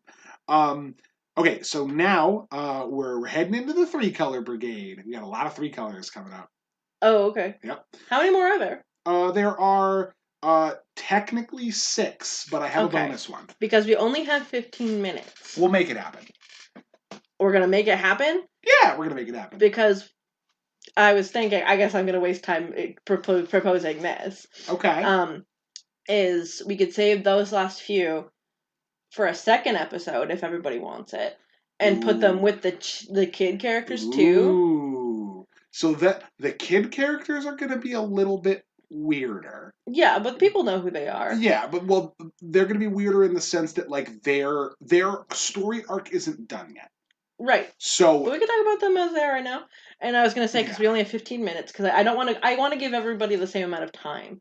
I think that's I fair. don't want to cram the last 6 into See, 15 it's minutes. exactly like I thought. We're turning it into a series. At least these. Tell us if you Slice of want pie, more than 2. baby. Yeah, we're going to have at least 3 slices of pie, thank you. Yeah. But I want you to put the last 5 or 6 into their own episode with the kid characters. Well, because we got through 10 in this one, so if I have 6 or 7 more, and then we have the 5 kid characters. If we don't have as much lead up this time, If so I I think don't we keep could do it. distracting you about trashing like characters and shit, then Specifically, like specifically like trashing Lynn. yeah. So as Yeah. long as I don't get distracted on like Kylie or something, then like You don't get distracted on Lemon Unity's yeah, Lemon daughter. Yudi's Yeah, daughter. because I'm sure you have a lot to say. No, she's actually not as bad as Lem at all. Like she's not great, but she's fine. Um, but I want you because we still have 15 minutes, Mhm. and I told everyone that we would color analyze Percy. Oh, we have to color So analyze maybe our for the last cat 15 now. minutes we'll talk about because Okay, I I think think we that's a could do weird that. thing too that we've talked about before that like a lot of people are like, oh well, they're an animal so they're green. And you know what? And you used to be one of those Yeah, people. and I was about to say, Emily, if you're listening to this podcast, like send me a message or something letting me know that you got to this point because I'm pretty sure we got into a big thing about this at one point because I was like, I kind of introduced her to the concept of the color pie and she was immediately fascinated with it because that's the kind of person she is. And so she's like, oh, well, like I want to color analyze this and how do I see this in these people and like how does this work? And we got into the topic of like pets and she's like, oh yeah, well, like I think my pet is like this and that. And I was like, I don't know, like they kind of just like run around and eat and sleep and stuff. So like they're probably just all green. I remember I And had she's like, to are you out of your fucking no, mind? I had to tell you Yeah. in the beginning of our relationship that animals Yes. have personalities. Yeah, and And that they have like yeah, sure they have all the base motivations of like eat, sleep, play, yeah. but they also like do stupid shit for no reason. Like they like they have preferences, they Right. have feelings, like And that was a thing that like I think what it really came down to was like when I had that conversation with Emily like way back. That was years ago. mhm. I kind of eventually settled because she was just like, "Are you like you're like what the fuck are you talking about?" I eventually settled on like, okay, like yeah, you're right because like I've had animals that acted very different ways. I've had animals with personality. I haven't had animals with a lot of personality. Like So Percy. maybe that's part of why. Yeah, Percy has a lot of personality. A lot of my animals were pretty much all just kind of like we're just trying to Yeah. fucking chill. Like your cat Lily, like I realize she doesn't have like she has a personality. Yeah, she certainly does. But she's chill. Yeah. Like All that's the thing is that all of my pets were probably green. Like every pet I've owned was green. So like I was just like, oh yeah, pets are green. Yeah, they're not though. And I think not I kind always. of after my conversation with Emily, I kind of settled onto like all animals are green something. Mm-hmm. Because they have to be green because all animals are like this. That's like their primary motivation. And then when we get into our conversation about it, you're just like, no, like animals have like real personalities and some of them like just don't like they're not zen and they're not chill and in touch with nature. They're like fucking like they're just like all over the place and like and some of them are just like really, really like guard doggy or things like there's some that just like some aren't green. And I think that was the point where I realized that like animals, when it comes to analyzing them, they're not that different from people. Mm-hmm. Like I guess you could potentially like for our dogs. People don't usually don't really know our dogs. Right. But Finn and Ezio, like Etsy is like a himbo. He's like so stupid, but like so lovable. Like he's attached to people. He loves people so much. Yeah. And like he's afraid of thunder. So like if there's a thunderstorm, he will like cuddle with you and he's scared and like, but otherwise he wants food, but he's very picky about it. And like he only really follows Finn's lead. Yeah. And Finn is like so food motivated. He'll eat like whole hot dogs and like throw them up whole. He like tries to break out of the house 24/7 regardless of training. Yeah. Like he he's big stupid and like big leader energy, Yeah. and He's very much like, I have an idea. We're doing it. and he'll like he gets very jealous if you're giving Finn attention and not or Etsy attention and not him. Yeah. Like he's like when we bring them outside, Etsy just wants to lick rocks. He doesn't care about anything else. He just wants to lick rocks. And Finn wants to run around, play fetch until he's bored, and then he wants to break out. So it's like they have very different personalities and very Yeah. different motivations for Yeah. doing what they do. Uh, I would say that you could potentially argue that they're both green because the moment that Finn breaks out, Etsy breaks out, and then they both run to the woods and try to like go play in the streams and Yeah. stuff, and they really like being out in the woods. I And don't know, the more leadery energy of like, I'm doing this, I'm just doing this. Like, he could be red green, but I think he's mostly red. yeah, he's like very like energetic, very like impulsive, very like yeah, he doesn't like think twice about anything. Like if you're like you give Ezio one pet, he's like, my turn. Yeah. It's my turn. Yeah. and Finn or Etsy is like, sure. Yeah. He just gives up. He doesn't yeah, care. that's fine, cool. Like it doesn't have to be a big thing, but all right. Yeah. And the thing too is if you give Finn a hot dog, he'll eat it whole. He doesn't hesitate. He just eats it. Yeah. But if I don't eat all this food right now, there may not be any more food, so I have to eat the whole food. Right now. Yeah. Whole. I'm not even doing it. Yeah. Like, so we don't do that. We don't do that on purpose either. Like, sometimes you try to, like, break up food and he'll, like, pull the whole thing out. Yeah, and he's just like, no. And eats it. So now we, like, do the food on high counters and, like, make sure, like... Yeah, and you have to, like, break it up and, like, individually give it to him, or otherwise he'll... And make sure that Etsy gets some, too, or else he'll eat Etsy's. Yeah. But Ezio will refuse foods. Like, he doesn't like popcorn. He doesn't like bologna. He doesn't like... What dog doesn't like bologna? He doesn't eat bologna. Finn is just like, eat the whole bologna! And then Etsy is like, no, I don't want bologna. Picky eater. Like, he just doesn't want specific things, I'm assuming because of their texture. Like, sure, yeah, I can see that. He'll eat hot dogs because they're, like, kind of, like, more solid, but I don't think he likes bologna because it's, like, kind of thin, kind of thick, and also slimy. So he's like, I don't want bologna. Fair. So I don't know what that means. Sweet boy. I wanted to talk more about that was just me telling about how animals can be very different, especially because they were born from the same litter, they're brothers. Right. They were raised together, but they're very different dogs. Absolutely. But I want to talk about Percy and what colors you think Percy is. Sweet, lovely boy. What colors do I think Percy is? Percy's our cat. He's the one that cries outside all the time. Yes, he's like he's got. I guess he's technically a tuxedo cat. Right? He's a tuxedo cat. Yeah. The thing is that's not like a breed, but that's his pattern. Yeah. His mom was a long-haired cat. His dad was a short-haired cat. So he looks like he's a short-haired cat, but if you give him enough like strokes, you have a fucking fistful of fur because he's got a long hair undercoat. Yeah. But his pattern is he's a tuxedo cat. Yeah. He's got this one little paint spot on the top of his body where the printer ran out of toner. Yeah, Dad calls it his paint spot, where it's like if you were using a paintbrush and he like walked under you just barely and got a little paint splotch on his back. Yep. He got a little pink nose and big yellow eyes, and he's a needy baby until he doesn't want to be anymore, and then until you give him attention, and then he wants nothing to do with it. Well, yeah. Once he's decided that he's done, he's just like, I'm out. Yeah. Well, he's like super into being around you, especially when it's inconvenient. Yes, absolutely. And it's me time now. Yeah. Oh, you're in pain? I'm going to lay on you. Mm-hmm. Oh, you're trying to sleep? I'm going to lay on your face. Like, oh, you don't want me to be around? I'm going to be around. Full ass on forehead, like, this is where I live now. But then I picked him up, like, this morning because I was listening to music, and he was, like, listening to it with me. And the thing is, too, he watches videos with me. Oh, he'll watch YouTube videos with you. He'll listen to music. Yeah, absolutely. But I picked him up to rock him to the music. And, well, he loves me a lot, so he'll let me do it. Yeah. He doesn't want me to, and the moment I'm done, he'll leave. Yeah. He's like, I'm done. Yeah, like, he'll let her kind of, like, play along for a little while, and the second he goes down on the ground, he's like, all right, I gotta get the fuck out of here before he does that again. But he also has, like, his favorite blanket.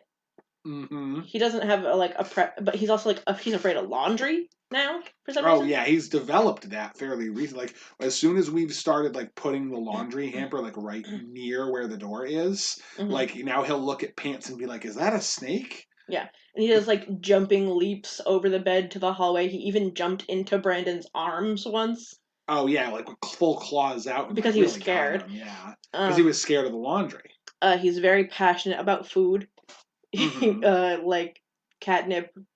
We call them gogies, but they're the like chicken Oh God, the packet. fucking gogies. It's Yeah, it's a gogi, cute. chicken soup Yeah, tube. cute name for gogurt, but it's nothing like a gogurt. No, it's literally a tiny gogurt, but instead of yogurt, it's just liquid chicken or fish. it's just mashed up fucking chicken meal Yeah, he nastiness. loves those. I'll probably get him some for Christmas. But Oh yeah, um, he loves it so much that now whenever you open a gogurt, he's just like, "Is for me." is that mine? And he does like yogurt. He But also likes yogurt. That's true. um, he uh he's very energetic. He like flipped into my soup bowl once as a kitten and Mm-hmm. was very pissed when I had to clean him. Yeah, Um, would you say he's definitely less energetic than he was as a as a kitten, kitten, but like still not noticeable. really. Yeah, Like yes, but like also no. right. Oddly, In different ways. yeah. Well, like he still does the thing where he runs around the house at like 2 a.m. Oh hell yeah. He like picks fights with Chowder, my Oh mom's boy. Siamese cat. Yeah. Um, like they grew up together, so like they don't like pick fights. They play fight because they're young. Right. Um, he'll like run across the hallway and like body slam him, and then they like roll around in a ball, and then like split from each other and run away. Yeah. But he likes to sit in the book nook for some reason and like take naps there. He like plays with my feet while I'm trying to go to the bathroom, like because we have a door right next to the toilet Mm-hmm. downstairs, and he sticks his hands underneath and tries to get my feet. Oh yeah, he does love doing that. Um, That is a lot of fun for him too. he blocks the door when I'm trying to get out of the bathroom. He cries at the door when he's not in the room. He wants to be in with us. He wants attention Yeah, a lot of the time, yeah. unless he feels like he doesn't want attention. Unless it's on your terms, then he no longer wishes to be in your presence. Right, it has to be on Percy's terms. So does that help you with anything for him? It does actually. Um, I I feel like he's mostly red. Mm-hmm. I feel like he's mostly red. In the sense that he's very much like he is a creature of his own whims. Mm-hmm. Like if I feel like doing it, I'm doing it. Mm-hmm. That's why perhaps there is nothing more red about Percy than when he comes in and we go, "Don't climb on mom. Mom's sleeping or mom doesn't feel good." And then he goes, "Okay, climb on mom." And I push him off and he's like, "Okay, climb on mom this way though." And then I push him off again. He's like, "Okay, go around and then climb on mom." Get out of No. dad's range and Yeah, then climb on and mom. then he's like, "Okay, go away from dad and then jump on mom." And I'm like, you need to get off. Like, go away." And And he's then he like, goes lay on mom's legs. yeah, he's like, lay on mom's feet. And I'm like, I'm done stopping you. And he's like, nice. Perfect. I found a way to make it work. Once he gets an idea in his head, that's it. Mm-hmm. And then once he is done with the idea in his head, it's gone. He's Yeah. done. He's done.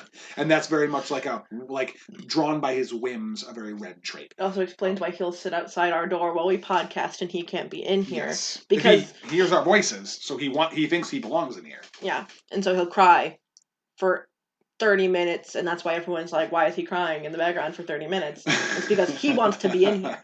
But also, if we let him in here, he will crawl over Ken's shoulders, he'll claw him, he'll jump on counters, he'll knock down Dad's fishing poles, he'll, like, just absolutely madness. Like, oh, fuck yeah. There's a podcast I remember where, in particular, we have, like, this one thing above us that's holding a lot of Dad's, like, fishing gear and, like, sledding stuff for the winter, and he was up there, and he looked like he was going to jump onto one of us or onto the table with our recording equipment.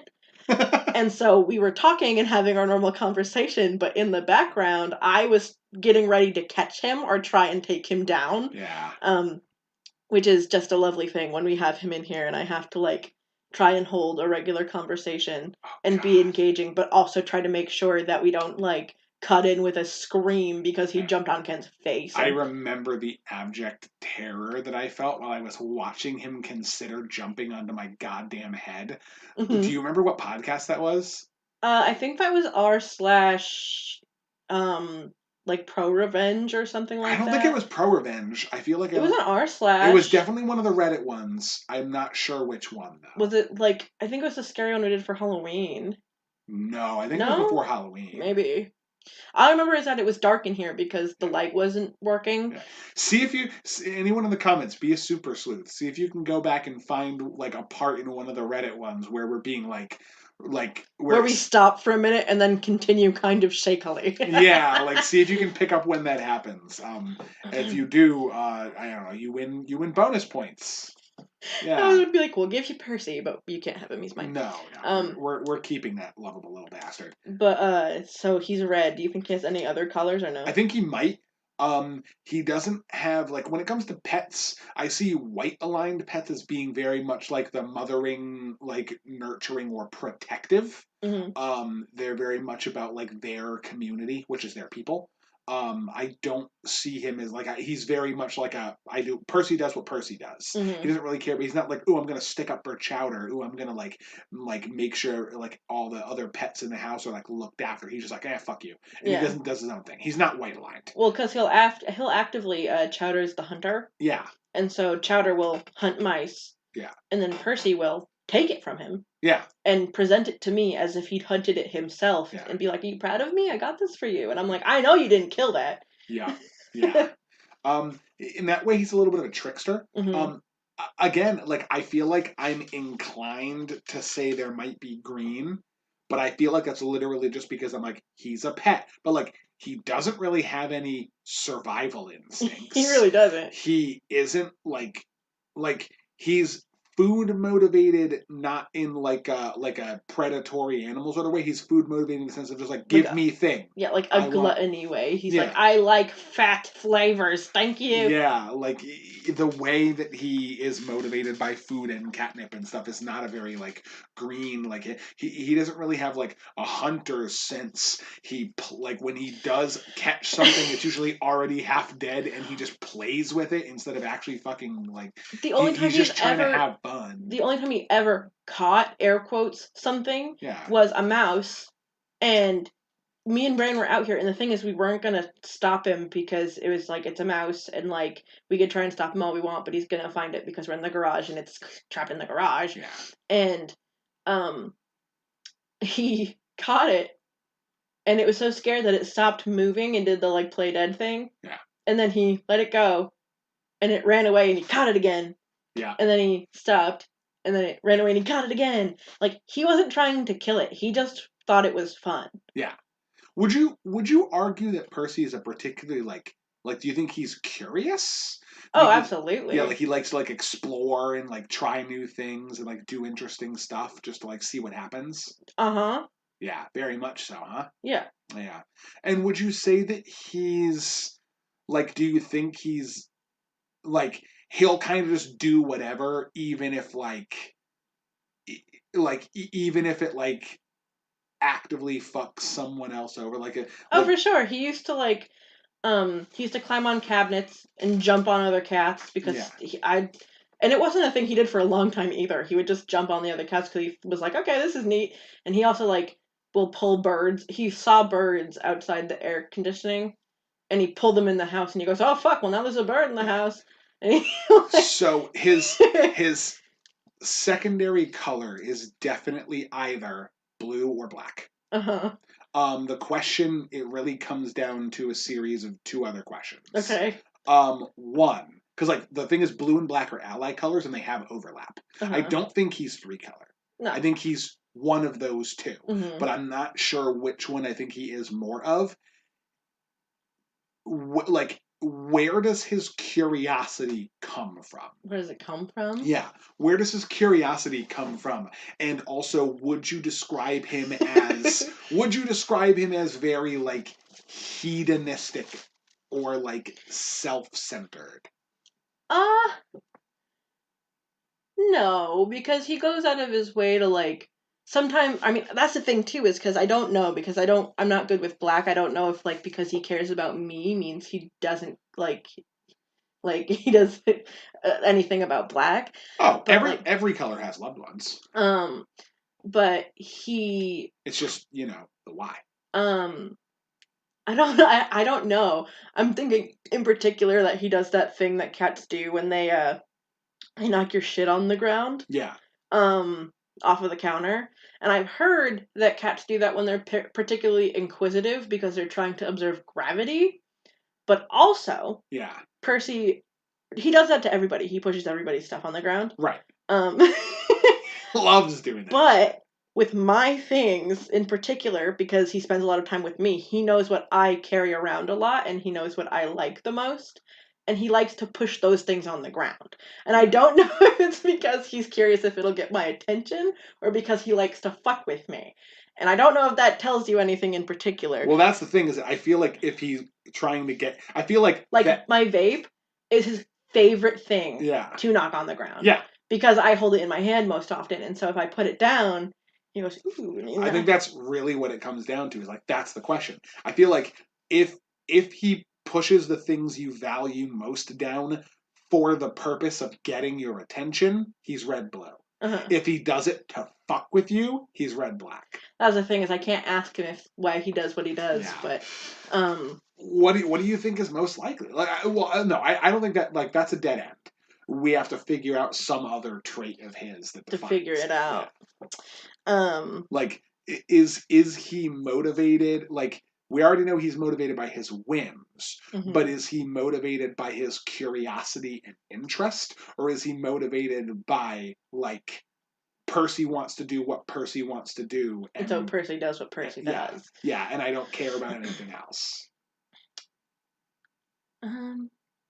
I couldn't tell you. I'm trying to think of other examples. Okay, let me give you a hypothetical example. Here's an example he would react with.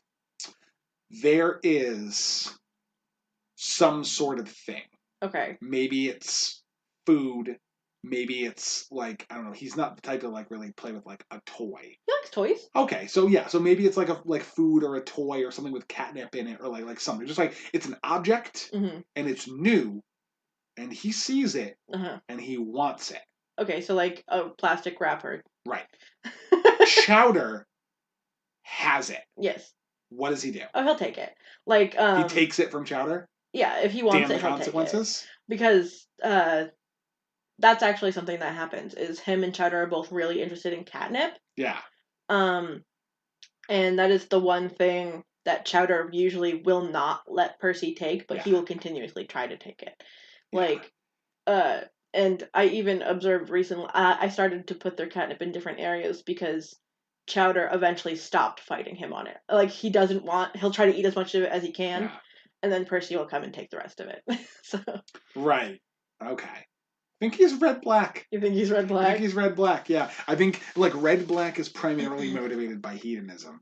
He's like, I want what I want, and I'm just gonna get it. Yeah. Like, other people can try to stop me, and that's fine, but I'm gonna get it. I'm gonna get what I want. Yeah. I know what I want. Well, that also... And if I don't get what I want, I'll just go somewhere else. Someone who appreciates me. It's kind of like if he see the Gogies, the Go-Gurt. Yeah, his fucking meat tubes. If I give him one Go-Gurt, he will chew on the container, regardless of whether I'm done or not. If I don't go fast enough, he'll bite it so that it squirts everywhere. Yeah, he's like, give me more. And when I'm done, I'll let him chew it like for 2 seconds and like puncture it with holes because he likes to do that. Yeah. And then I'll throw it away. And then he cries at me for the next 15 minutes to give him more. More. And I'm like, no. And he like will get mad and he'll leave.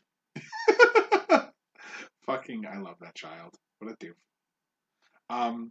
Okay, yeah. So I think he's red-black. That's yeah. We have a little devilish terror on our hands. I love that sweet baby more than life itself. But yeah. So that's that. You got fun little analysis of the pets afterward. Yeah. 10 of our D&D characters with bonus cat. But yeah, hopefully this and my ultimate goal, just as some parting words for this. My ultimate goal with this podcast is when it comes down to it, like, for people who are interested in this, or even for people who don't know anything about it and just like are interested in like psychological profiling or psychographic profiling, things like that. This is something that I find has been like super reliable for understanding the motivations of people, and it's kind of just like buried in a card game. Yeah. Which is like really weird. So like, and like when it comes down to it, like a lot of this I've had to learn and interpret on my own because like there really isn't a lot of content out there that like actually analyzes people like it's not like you can look up like you can go on like let's say you're an Avatar the Last Airbender fan, you can go up and you can find a million goddamn articles of like what's this character's Myers-Briggs type or like Yeah. what's their probable zodiac sign based on like all that stuff. Everyone does that, but nobody does it for this because it's a very obscure thing and a lot of people don't really know about it. It's not a mainstream like approach to analyzing characters and analyzing people. So I kind of want to do this series because I kind of want to create an area where like some of this content can exist on the internet, so people who are curious can hopefully stumble across it and then be like, oh, okay, that's a way of looking at that character or that person that I didn't really think about before. Mm-hmm. There's a couple of subreddits that exist, but I mean it's few and far between. Like Right. I tried to go on and be like, hey, what like color alignment do you think the each of the D&D classes are? Uh-huh. And then like I found an article that somebody did with like 4 comments that vaguely talked about it like 8 months ago. And that's all you get for that kind of content on the internet. So I kind of just want to do this series. I hope you guys are interested in it, and let me know if you have any things you want me to analyze. But I kind of want to do this series periodically from time to kind of like create an area on the internet where this kind of thing can get analyzed and talked about, and maybe I can even analyze and talk about some of your favorite character archetypes or your favorite series or books or shows or movies or things like that. I was literally just gonna say, like, especially because we're starting this off with D&D characters of ours.